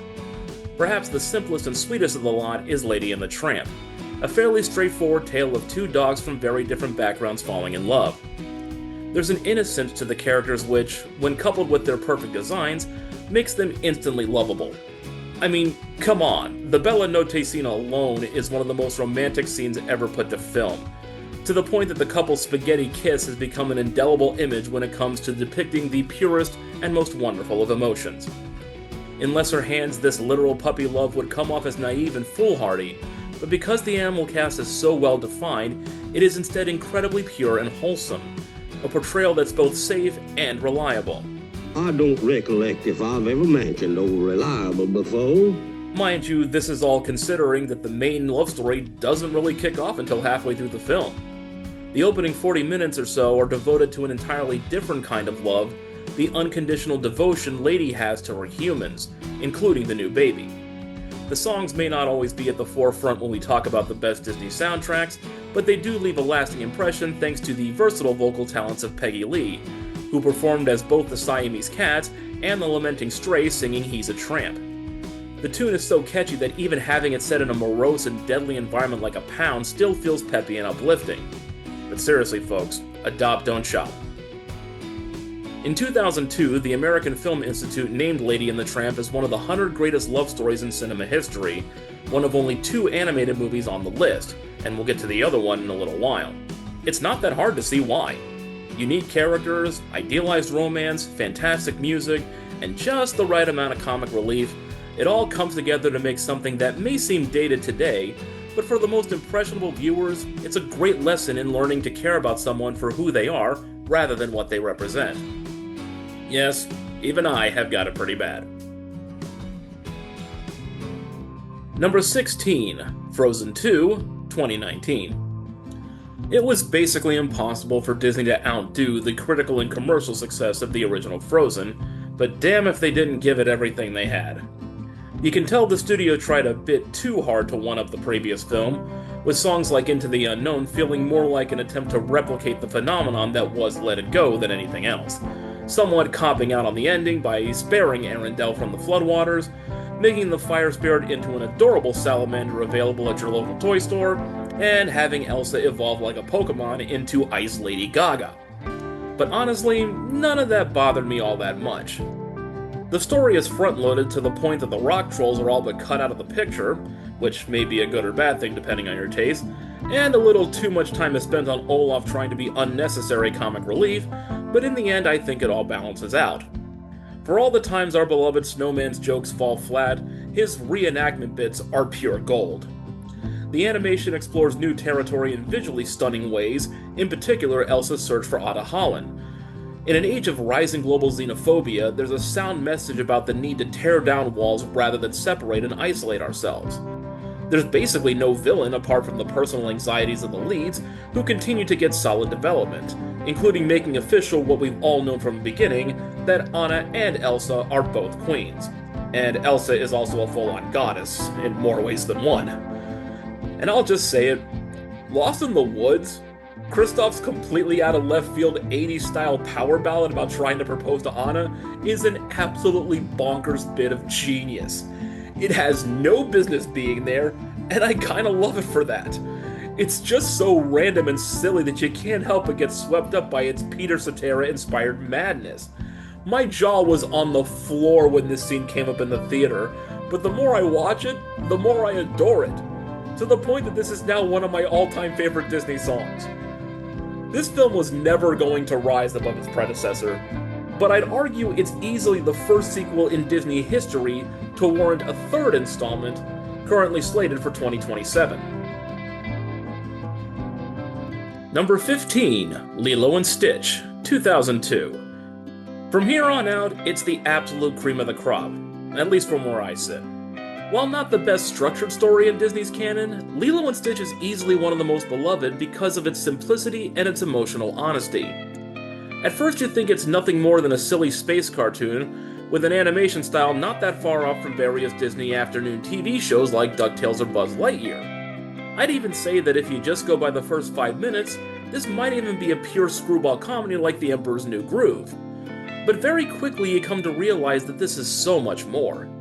While Experiment 626, later renamed Stitch, is established as a destructive force incapable of empathy due to the super-villainous machinations of his creator, Lilo was given a much subtler and innocent introduction that's still lovably batshit insane. She's an agent of chaos, but one wrapped in the cutesy exterior of a curious little girl. Because of this, we see that our title pair are two sides of the same coin, both hellions, but also both wanting to find a way to belong, and that's almost too darling for words. In the span of just a few minutes, Disney gave us what is in all likelihood the most genuine and truthful depiction of a child that they've ever done. From then on, the whole movie is a well-balanced romp between laughs and heart. The Elvis Presley shtick is just silly enough to work, Jumba and Pleakley are just as conspicuous as Stitch, and yet no one ever questions it. Nani, to me, is one of the most ideal Disney heroines. She's truly struggling in an impossible situation, but her determination and love for her little sister continues to drive her to keep doing her best. Not to mention the fact that she looks like a real person with bodily imperfections. By the time Stitch realizes just how lost he is, and when Nani sings Aloha Oi to Lilo knowing this may be their last night as a family, you're amazed at how sneakily this film hits you in the feels. Even the animation aesthetic becomes precious as the Disney Channel watercolors end up enhancing Hawaii's natural beauty. As Stitch himself learns what Ohana really means, it hits hard because you realize that they're going to be alright. When it was first released, it was easy to dismiss this as a somewhat cheap-looking, inessential entry, but more than 20 years on, this is a movie that will never be left behind or forgotten. Number 14, The Jungle Book, 1967. Remember way back some 45 entries or so ago when I said that part of the reason Chicken Little failed was because there just wasn't enough actual story from the original source material to create a feature film, and that what they did come up was needlessly mean-spirited? Well, here's the polar opposite of that. The final animated movie that Walt Disney himself worked on before his death, The Jungle Book took a completely different tack thanks to Walt's insistence on making a family-friendly adaptation. Rudyard Kipling's novel contains several individual tales, the tone of which can range from the lighthearted to the adventurous to the downright dark. So rather than try to do everything at once, Walt insisted on a film that focused very narrowly on elements from Mowgli and his brothers, replacing the harshest bits with more vibrant fare. The end result is a picture that's almost nothing like its inspiration, but still a timeless masterpiece because the changes were focused and committed. The likes of Phil Harris, Sebastian Cabot, and George Sanders work perfectly to realize their animal characters, Mowgli himself is infused with curious charm rather than feral hostility, and the soundtrack is among the strongest in all of Disney's library, with the Sherman Brothers brought in midway through production to replace the songs written by the original composer Terry Gilkyson. Of Gilkyson's work, only The Bare Necessities made it into the final cut, while the Shermans gave us classics like Trust in Me, That's What Friends Are For, and quite possibly the most danceable hit ever put out by the studio, I Wanna Be Like You. Seriously, nearly 60 years later, this tune is still an absolute bop, inspiring countless covers, including a lively rendition from Robbie Williams and Ollie Murs, and ironically the most enjoyable scene of any of the Disney remakes thanks to Christopher Walken going full Walken. There are a couple of hiccups here and there, particularly the vultures that were meant to be voiced by the Beatles but fell through, and Mowgli's shoehorned friendship with Ron Howard's weird brother in elephant form. Still, this will live on as one of the great experiments of Disney animation, stretching and challenging the limits of adaptation while remaining centered, something so many outlets, including the studio itself, would do well to learn from in the modern age. Number 13, Snow White and the Seven Dwarfs, 1937. The picture that started it all, Snow White was a revolution in filmmaking. It wasn't just that this was the first feature-length animated movie, it rewrote the rules for artistry in cinema. The songs are an indelible part of our cultural history, and the beautiful images still hold up to this day, even though they were produced in a time when color and talkies were still in their infancy. This was a tremendous risk for Disney, but it paid massive dividends and created an entirely new medium. Some might argue that its story is dated, as are some of the characters, but overall the film has aged far better than some of the studio's other works, some made much more recently. It may seem simplistic now to have the dwarfs all have personalities that align with their adjective names, but nearly 90 years ago this was incredibly innovative, and it created the identities we associate with the septet to this day. And yeah, it may be a bit much in the modern era to think that a princess would marry someone she's barely met, but realism was never the point here.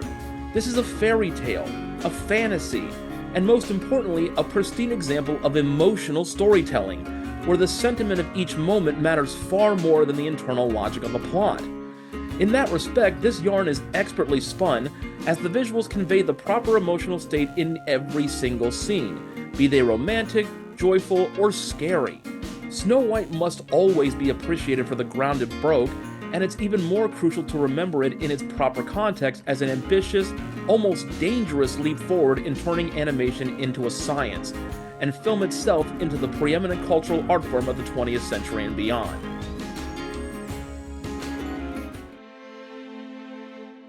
Number 12, Sleeping Beauty, 1959. Proof positive that sometimes greatness isn't recognized at first glance, 1959's Sleeping Beauty was Disney's most ambitious and expensive project at the time, taking nearly a decade to produce and costing $6 million, close to $65 million in today's money, and yet it was a box office flop, failing to make back its budget and debuting to a very tepid critical reception. Thankfully, time has been much kinder to what is one of the best princess films in the studio's catalog. The art style, based on the unicorn tapestries and other medieval works, is a bold stylistic choice that has aged gorgeously, and the contrast with realistic character designs based on live-action reference models is spectacular. The original music by George Bruns is a proper mix of lighthearted and intense when the moment calls for it, with the romantic ballad Once Upon a Dream being an absolutely perfect way to integrate the music from Peter Ilyich Tchaikovsky's ballet adaptation of the fairy tale. But even setting all that aside, this would still be in the pantheon for one reason alone: Maleficent.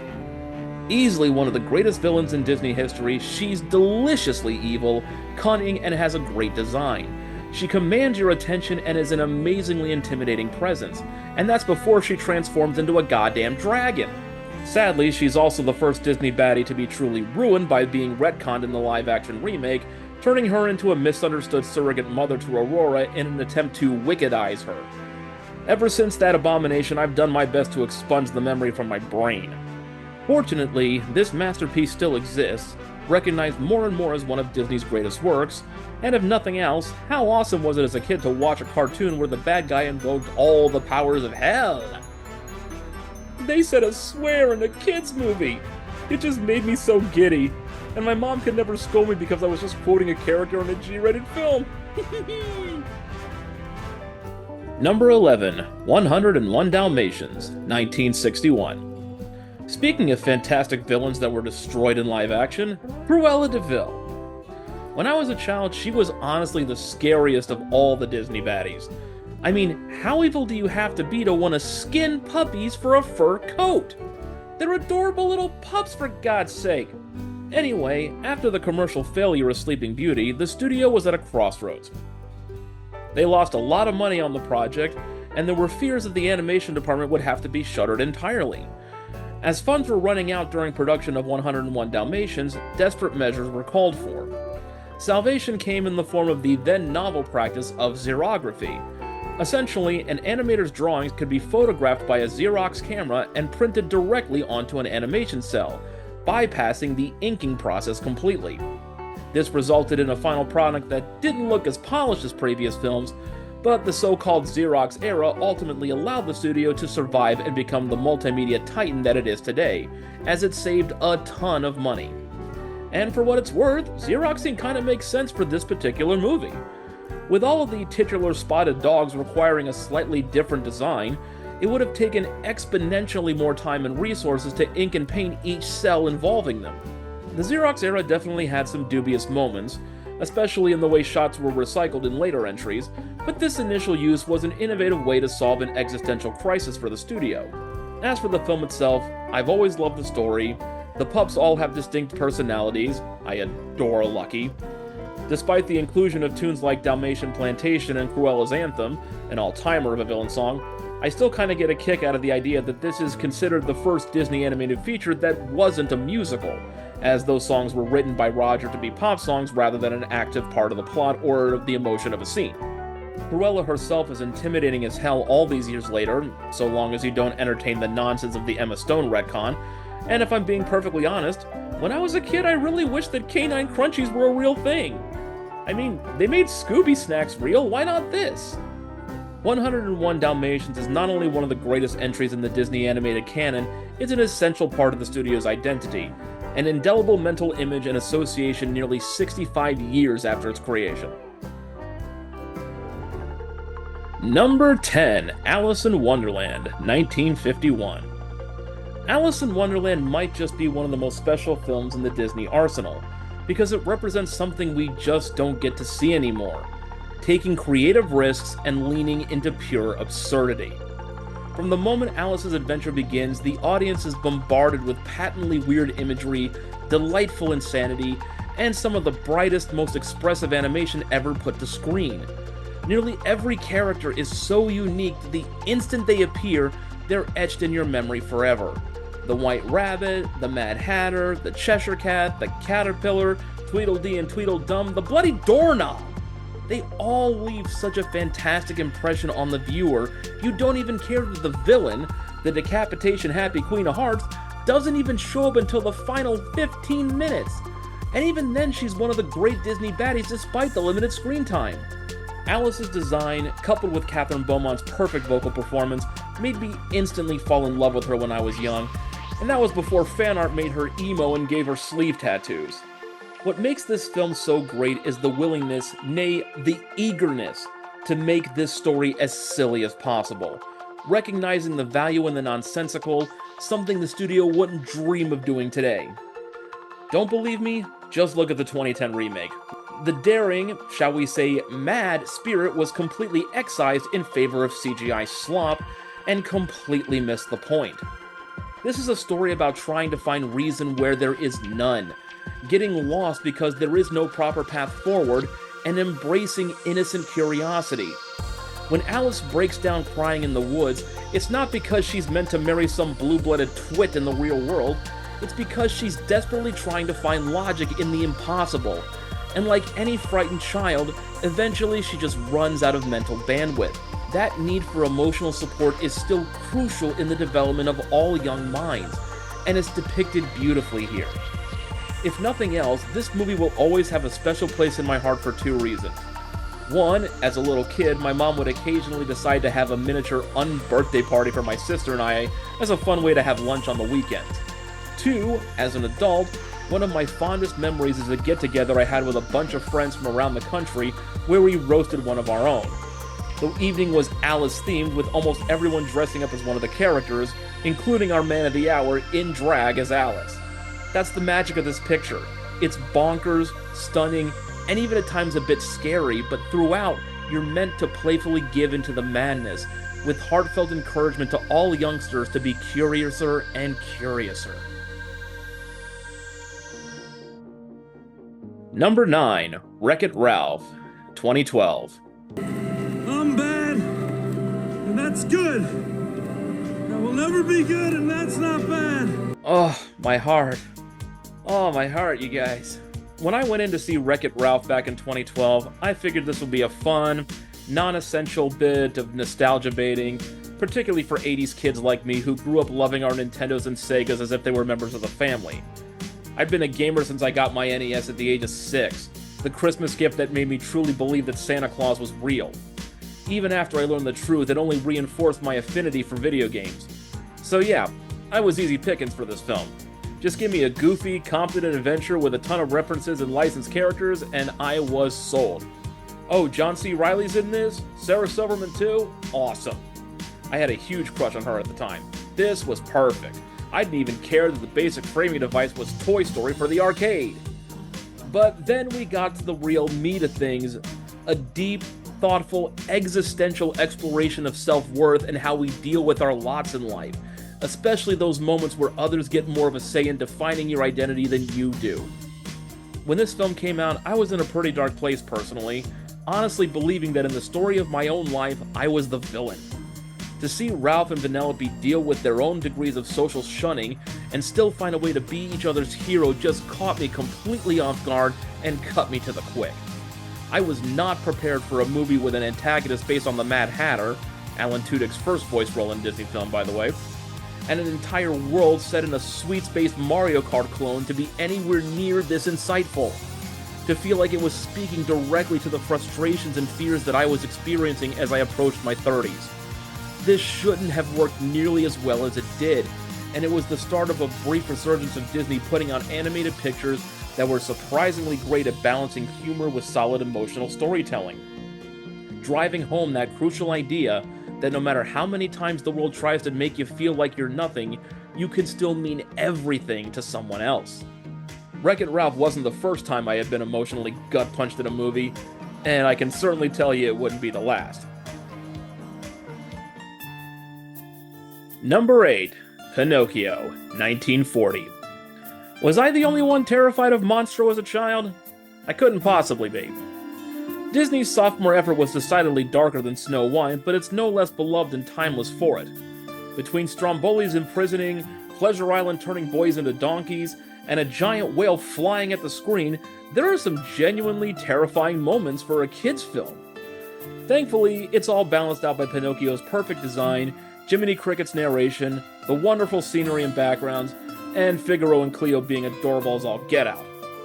More importantly, 85 years on from its debut, the music is still the best of the studio's early output. Hi Diddle Dee, I've Got No Strings, and Give a Little Whistle are all fun, jaunty tunes, and of course the instrumental score is an all-time great. But really, all you need is When You Wish Upon a Star, which quickly became the theme song for the entire Disney Corporation, to the point that Wish seems to have been created out of whole cloth just to manufacture an origin story for it.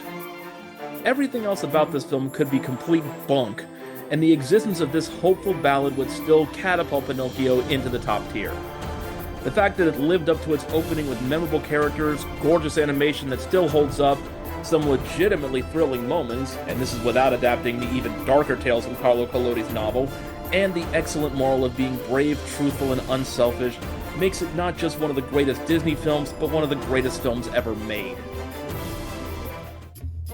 Number 7. Aladdin, 1992. If there's one giant flaw with Aladdin, it's that, along with The Little Mermaid, it gave me a very unrealistic idea growing up of what to expect when girls turned 16. Trust me, the fact that none of my classmates turned out to look like Jasmine just devastated my adolescence. Yeah, I know, unrealistic body image is wrong and all that, but tell that to a hormone-fueled teenager. Seriously, Genie wasn't the only one with his jaw dropped, that's all I'm saying. All jokes aside, of all the films in the Disney Renaissance, Aladdin arguably has aged the poorest, thanks in part to the sexualization of its heroine, but also due to some uncomfortable cultural references. Thankfully, you can mostly set these issues aside, because the movie is an absolute delight, filled with comedy, action, believable romance, within context, and some pretty revolutionary animation for the time, particularly when it comes to the Cave of Wonders and A Whole New World. Agrabah feels completely alive, for better and worse, as our hero jumps across rooftops while also being constantly reminded of the class divide. Jafar makes for a fantastically smarmy villain, slithering through each scene like the snake he eventually becomes, accompanied by Iago the parrot, with Gilbert Gottfried's performance being so funny and tonally opposite to Jafar that you don't even mind the pure nightmare fuel that is a bird with human teeth. But of course, we have to talk about the most important element of the entire project, the incomparable Robin Williams. His manic, improv and reference-heavy turn as the genie is, to my mind, the greatest voiceover performance in history. Every second he's on screen is pure gold, getting the serious morals and lessons across while still being hilarious at every turn. It is a miracle of a performance, unequaled in the annals of animation, and the fact that he was replaced by Will Smith in the remake is one of the largest signs that those movies shouldn't exist at all, because it was impossible to replicate what Williams did, and we all knew it. As Disney focused more and more on epic musicals, straightforward adaptations, and soundtracks full of pop songs, Aladdin is that rare gem that was truly dedicated to having fun with its source material, creating a story that was unique, catchy, and still had something for everyone. Or if you will, a diamond in the rough. Number 6. Bambi, 1942. I'm going to take a second here for myself in just a moment and pat myself on the back and have a little bit of a brag. Debuting in 1942, Bambi has had 6 official re-releases in theaters, the last of which was in the summer of 1988. My grandmother took my sister and I to see it, as she loved it when she was young, and had taken our mother to see it when she was a child during its 1966 run. I was just shy of my 6th birthday and had never even heard of this story before, much less seen the film, as it wouldn't get its first home video release until a year later. So here's the brag. I did not cry over Bambi's mother. Now, I've let the waterworks go at a fair few movies over the course of my life, including some on this list, but when Bambi's mom didn't make it back to the thicket, nothing. It's not that I didn't find the moment sad and tragic, because of course it was. It's just that I understood the weight of the moment. The first 45 minutes of this movie are about the young deer growing up, exploring, making friends with Thumper and Flower, basically doing a speed run through childhood development. Even as a little kid, I got that eventually he would have to be on his own. I didn't expect that moment to come so quickly and devastatingly, but I knew that it made sense based on what we had seen up to that point. It also helped that the transition from Bambi realizing the truth to the happy tune of birds tweeting made sure we didn't dwell on the sadness for too long. As for the rest of the movie, I mean, what can you say? It's charming, sweet, the animal characters are lively, and the animation is vibrant. I will quibble slightly at the idea of becoming Twitter-pated and instantly finding love in springtime. Boy, did that turn out to be a load of bull in my real life. As I learned, women don't just immediately coo at you and want romance. Turns out you have to have charisma, a personality, or be good at sports or something. Anyway, the biggest achievement of all in this picture is that we never see the villain, yet we still feel its impact.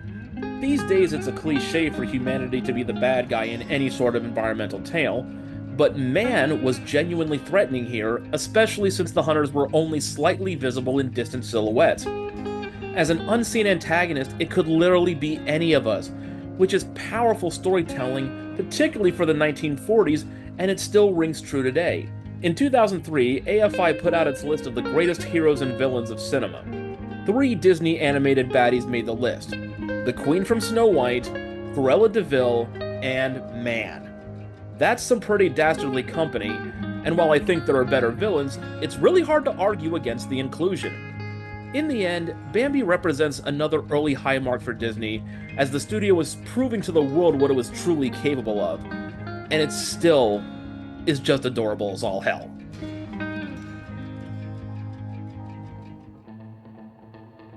Number 5, The Great Mouse Detective, 1986. I'm gonna go out on a limb here and guess at the reactions to seeing The Great Mouse Detective in my top 5.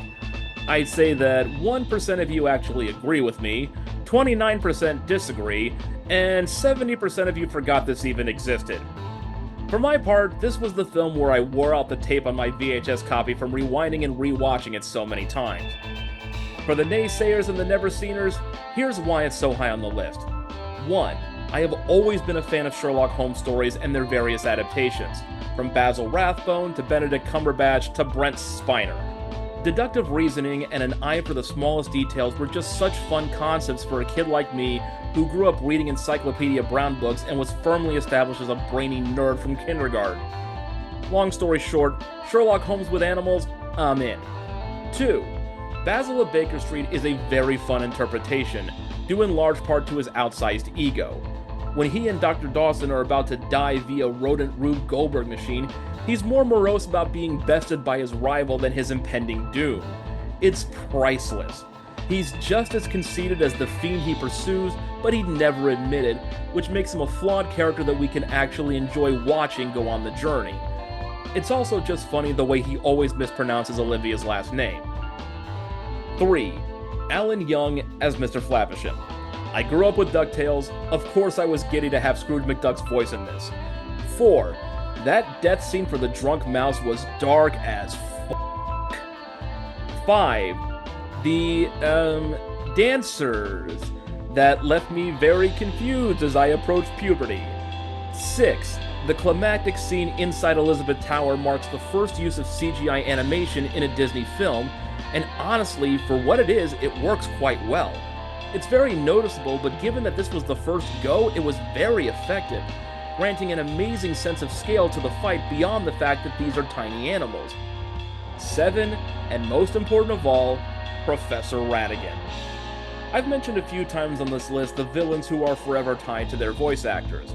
There's one more still to go, both for a better film and a better overall baddie, but for my money, there is no better marriage of character and voice for a Disney villain than Ratigan and Vincent Price.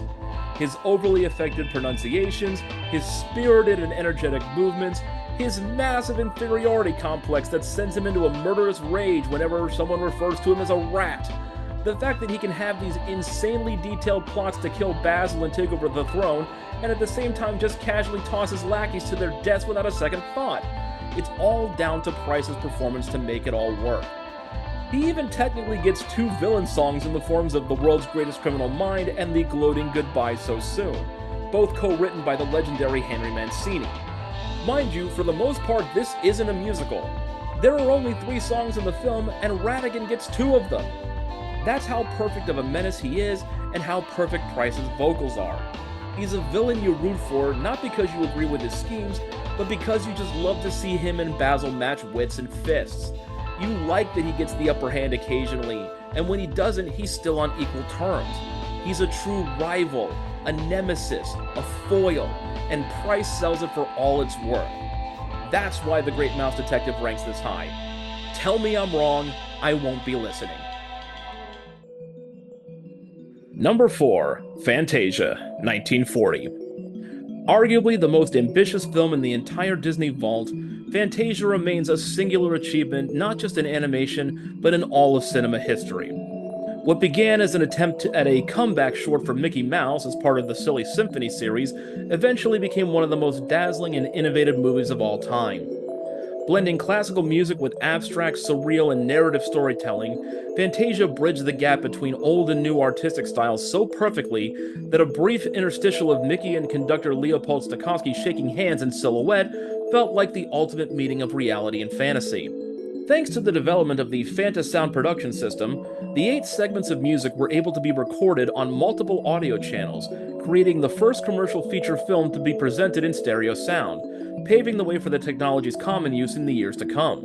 So many movies, from action-packed thrill rides to family-friendly musicals, owe a debt to Fantasia for its pioneering tech. As for the pieces used in this anthology, they're all top tier.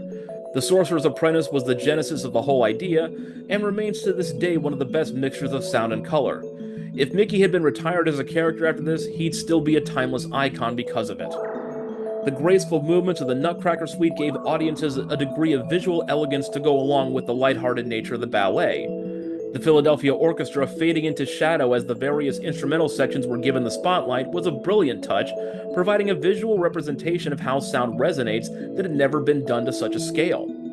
The Rite of Spring's depiction of the formation of the Earth and an epic battle between dinosaurs is basically the inspiration and template for countless stories dealing with prehistory. Dance of the Hours is pure silliness, with ostriches, hippos, and alligators clumsily marauding across the screen while somehow remaining dignified.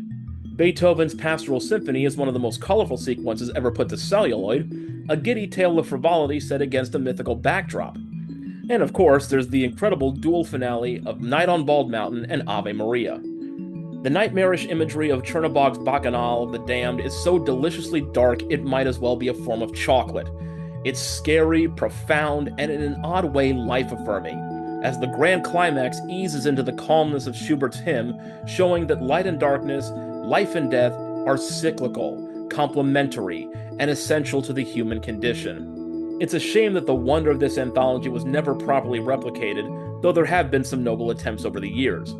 Fantasia is not only a beautiful film, it's a cultural education cloaked in bombastic entertainment.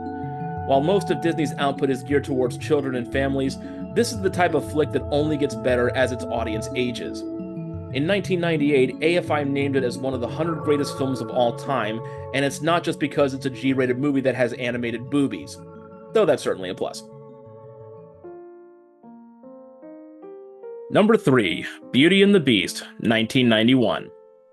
Animation has never been solely a medium for children, but far too often it's treated as such, and dismissed as not living up to the standards of prestige cinema. While the conversation had been shifting since the 1970s thanks to artists like Ralph Bakshi and Gerald Potterton making animated films explicitly geared towards adults, and others like Don Bluth making more mature and darker films still intended for a younger audience, 1991's Beauty and the Beast went further than any other project towards silencing the naysayers for good, becoming the first animated film to be nominated for the Academy Award for Best Picture. It would ultimately lose to The Silence of the Lambs, itself a history maker as the first thriller to win the industry's top prize, but it did take home 2 Oscars for its music, and honestly, given the rest of the Best Picture field that year, Bugsy, JFK, and The Prince of Tides, on the right day you could convince me that it could have won. It's also been honored multiple times by AFI, which named it as one of the best musicals, best romances, joining Lady and the Tramp as the only animated films on the list. The title track was among the best movie songs, and they ranked it as the 7th greatest animated picture of all time. It's very easy to see why. While Disney's lifeblood has been in adapting fairy tales, they reached their creative peak in this one, giving us a brooding, sensitive, and empathetic look at the classic story without sacrificing too much in the logic department for the sake of purely emotional beats. Paige O'Hara and Robbie Benson are absolutely perfect in the title roles, with O'Hara defining Belle far more through her agency and will than her looks. It's honestly one of the better touches in the film that while she's literally named after the French word for beauty, there are several other traditionally attractive people in her village, proving that substance and personality also count for something. Then there's Benson infusing the Beast with a deep-seated sense of self-loathing, and having him gradually beginning to hope once more, creating the perfect amount of pathos for the character. The supporting cast, which includes absolute legends like Angela Lansbury, Jerry Orbach, and David Ogden Stiers, all play their magical roles to the absolute hilt. Gaston remains one of the best villains in Disney history because he's a perfect contrast to Belle, in that both are considered gorgeous, but while Belle seeks knowledge and has a sense of curiosity about the world, Gaston is shallow and believes he's entitled to all the luxuries of life simply because he won the genetic lottery. The animation is absolutely spectacular, especially the ballroom dance scene, which was to that point the best integration of CGI with traditional 2D artwork ever put to screen. And of course, the soundtrack is, top to bottom, pound for pound, the zenith of the studio's massive output. Even the 2 films ranked above this have a song or two that we could arguably do without. But here, unless you want to count Human again from the special edition re-release, which no one does, you can't get rid of a single one. Part of what made the Disney Renaissance so spectacular and memorable was how the studio breathed new life into the types of stories that used to be its bread and butter in the early days. Beauty and the Beast is the hallmark of that effort. It's a tale as old as time, but they made it feel new again for audiences young and old, and once and for all declared that animation has to be taken seriously as a cinematic art form. Number 2, The Lion King, 1994. The absolute pinnacle of the Disney Renaissance, The Lion King is a seminal achievement in film history, the culmination of all the superlative elements that catapulted the studio to the gigantic media conglomerate it is today. The characters are amazing, the animation is perfect, the songs, immaculately composed by Elton John and Tim Rice, are all memorable and beloved, with Be Prepared being my favorite villain anthem by a country mile. The story, while heavily influenced by William Shakespeare, is one of the rare works to not be directly adapted from an established source material, proving that Disney didn't have to rely on fairy tales and children's books to craft a masterpiece. You can argue that the voice cast can be docked a few points, as Matthew Broderick and Jonathan Taylor Thomas's performances leave a bit to be desired, but given their popularity in the early 90s, you can easily see why they were picked, and they don't do horribly by any means. Even then, the likes of James Earl Jones, Robert Guillaume, Rowan Atkinson, Nathan Lane, Whoopi Goldberg, Cheech Marin, and Ernie Sabella more than make up for it with their superb turns. And of course, topping them all is Jeremy Irons as Scar, to my mind the best baddie of all time.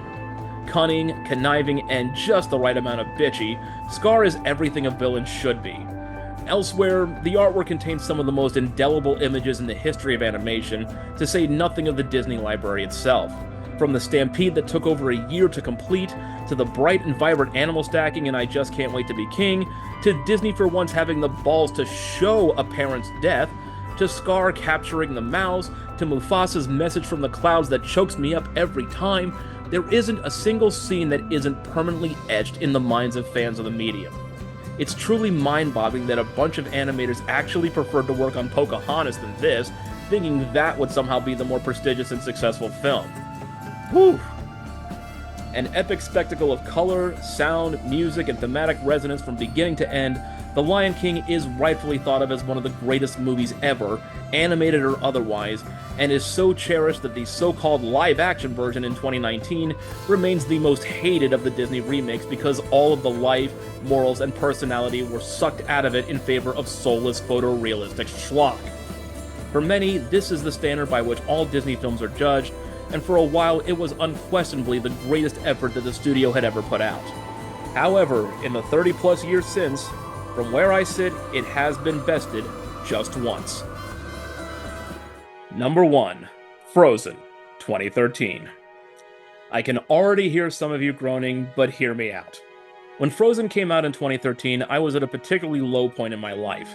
I hated my job, I hated my apartment, I hated everything, especially myself. I was basically a hermit with no social life due to my work schedule, I had anger issues, I just wanted to burst out and prove myself to the world, but I had no outlet, no means, and no idea how to just get out of my own head. I decided to see Frozen not because I thought it was going to be anything revolutionary, but because I was bored on my day off and thought it would be a nice distraction. I ended up falling in love with this piece of glorious high art that encapsulated every insecurity I was experiencing. As Elsa built her ice castle, I had to awkwardly take off my 3D glasses to wipe the tears flowing uncontrollably down my face. When Olaf first came to life and naively stated the hilariously obvious, "Oh, look at that. I've been impaled," I laughed harder than I had in years. Every pent-up emotion exploded out of me, giving me a catharsis that I desperately needed. I ended up seeing the film in theaters 3 more times, and when it came out on DVD, my mom was visiting to help me clear out my apartment ahead of the move to the West Coast that I had been planning for several years. I still remember how, after she saw it, her only complaint, air quotes, was that she was tired and needed to go to bed, so we couldn't immediately watch it again. When I finally left that job, ironically one that was with a Disney property, I belted Let It Go at the top of my lungs and completely off key for the entire drive home. There's a reason I have an Olaf t-shirt, one that I've had for over 10 years and that I've prominently featured in a few of my videos. So yeah, this movie means a lot to me on a personal level, but from a more objective standpoint, I'd still consider this the apex of the Disney canon. It subverts the fairy tale tropes that the studio itself helped create, like pointing out the silliness of marrying someone you just met, while also reinforcing the wonderful emotional storytelling skills that made it a success all the way back when Snow White first debuted in 1937.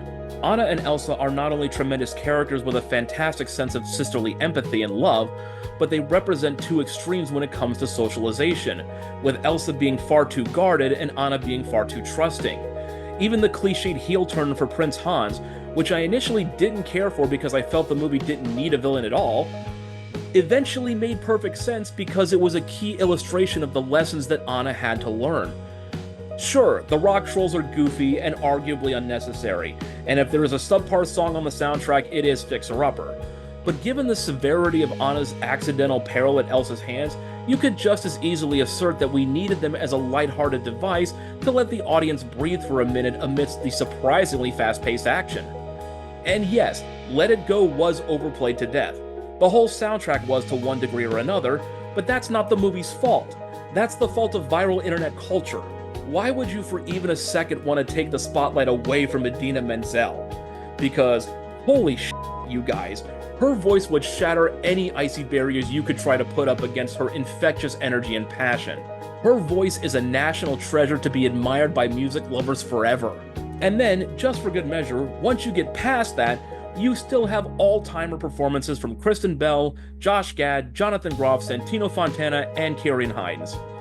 The snow and ice effects are among the most innovative uses of animation technology Disney has ever put out, still holding up over a decade later. Outside of the 2 leads, the supporting cast is incredibly strong, whether they're key players like Hans and Kristoff, or just comic relief like Olaf, Sven, or Alan Tudyk's over-the-top Duke of Weaseltown. Weaselton! Sorry. This is one of the truly rare films that, the more I watch it, the more I discover, and the more perfect it becomes. As Elsa forgave herself and evolved into self-actualization, and as Anna learned how to press forward as an individual and show what true love really means, they also gave me and millions of others permission to do the same. For that alone, and for so much more, I'll love them and Frozen for the rest of my life. And there you have it. That's my take on all the Disney animated films so far. But what do you think? As I said oh so long ago in the intro, seriously, check the runtime, it's insane. I'm certain that our rankings will differ, and I'm sure I angered a few of you with my opinions. but I genuinely love to know where you stand, so please feel free to comment below. This project took a ton of time, effort, and research over the course of many months, so if you made it to the end, I'm truly grateful. I appreciate it if you leave a like, subscribe for more content, and of course if you have any suggestions for future rank lists, please let me know. Until next time everyone, I'm Bill Hammond, I actually paid to see this, and I'll see you soon.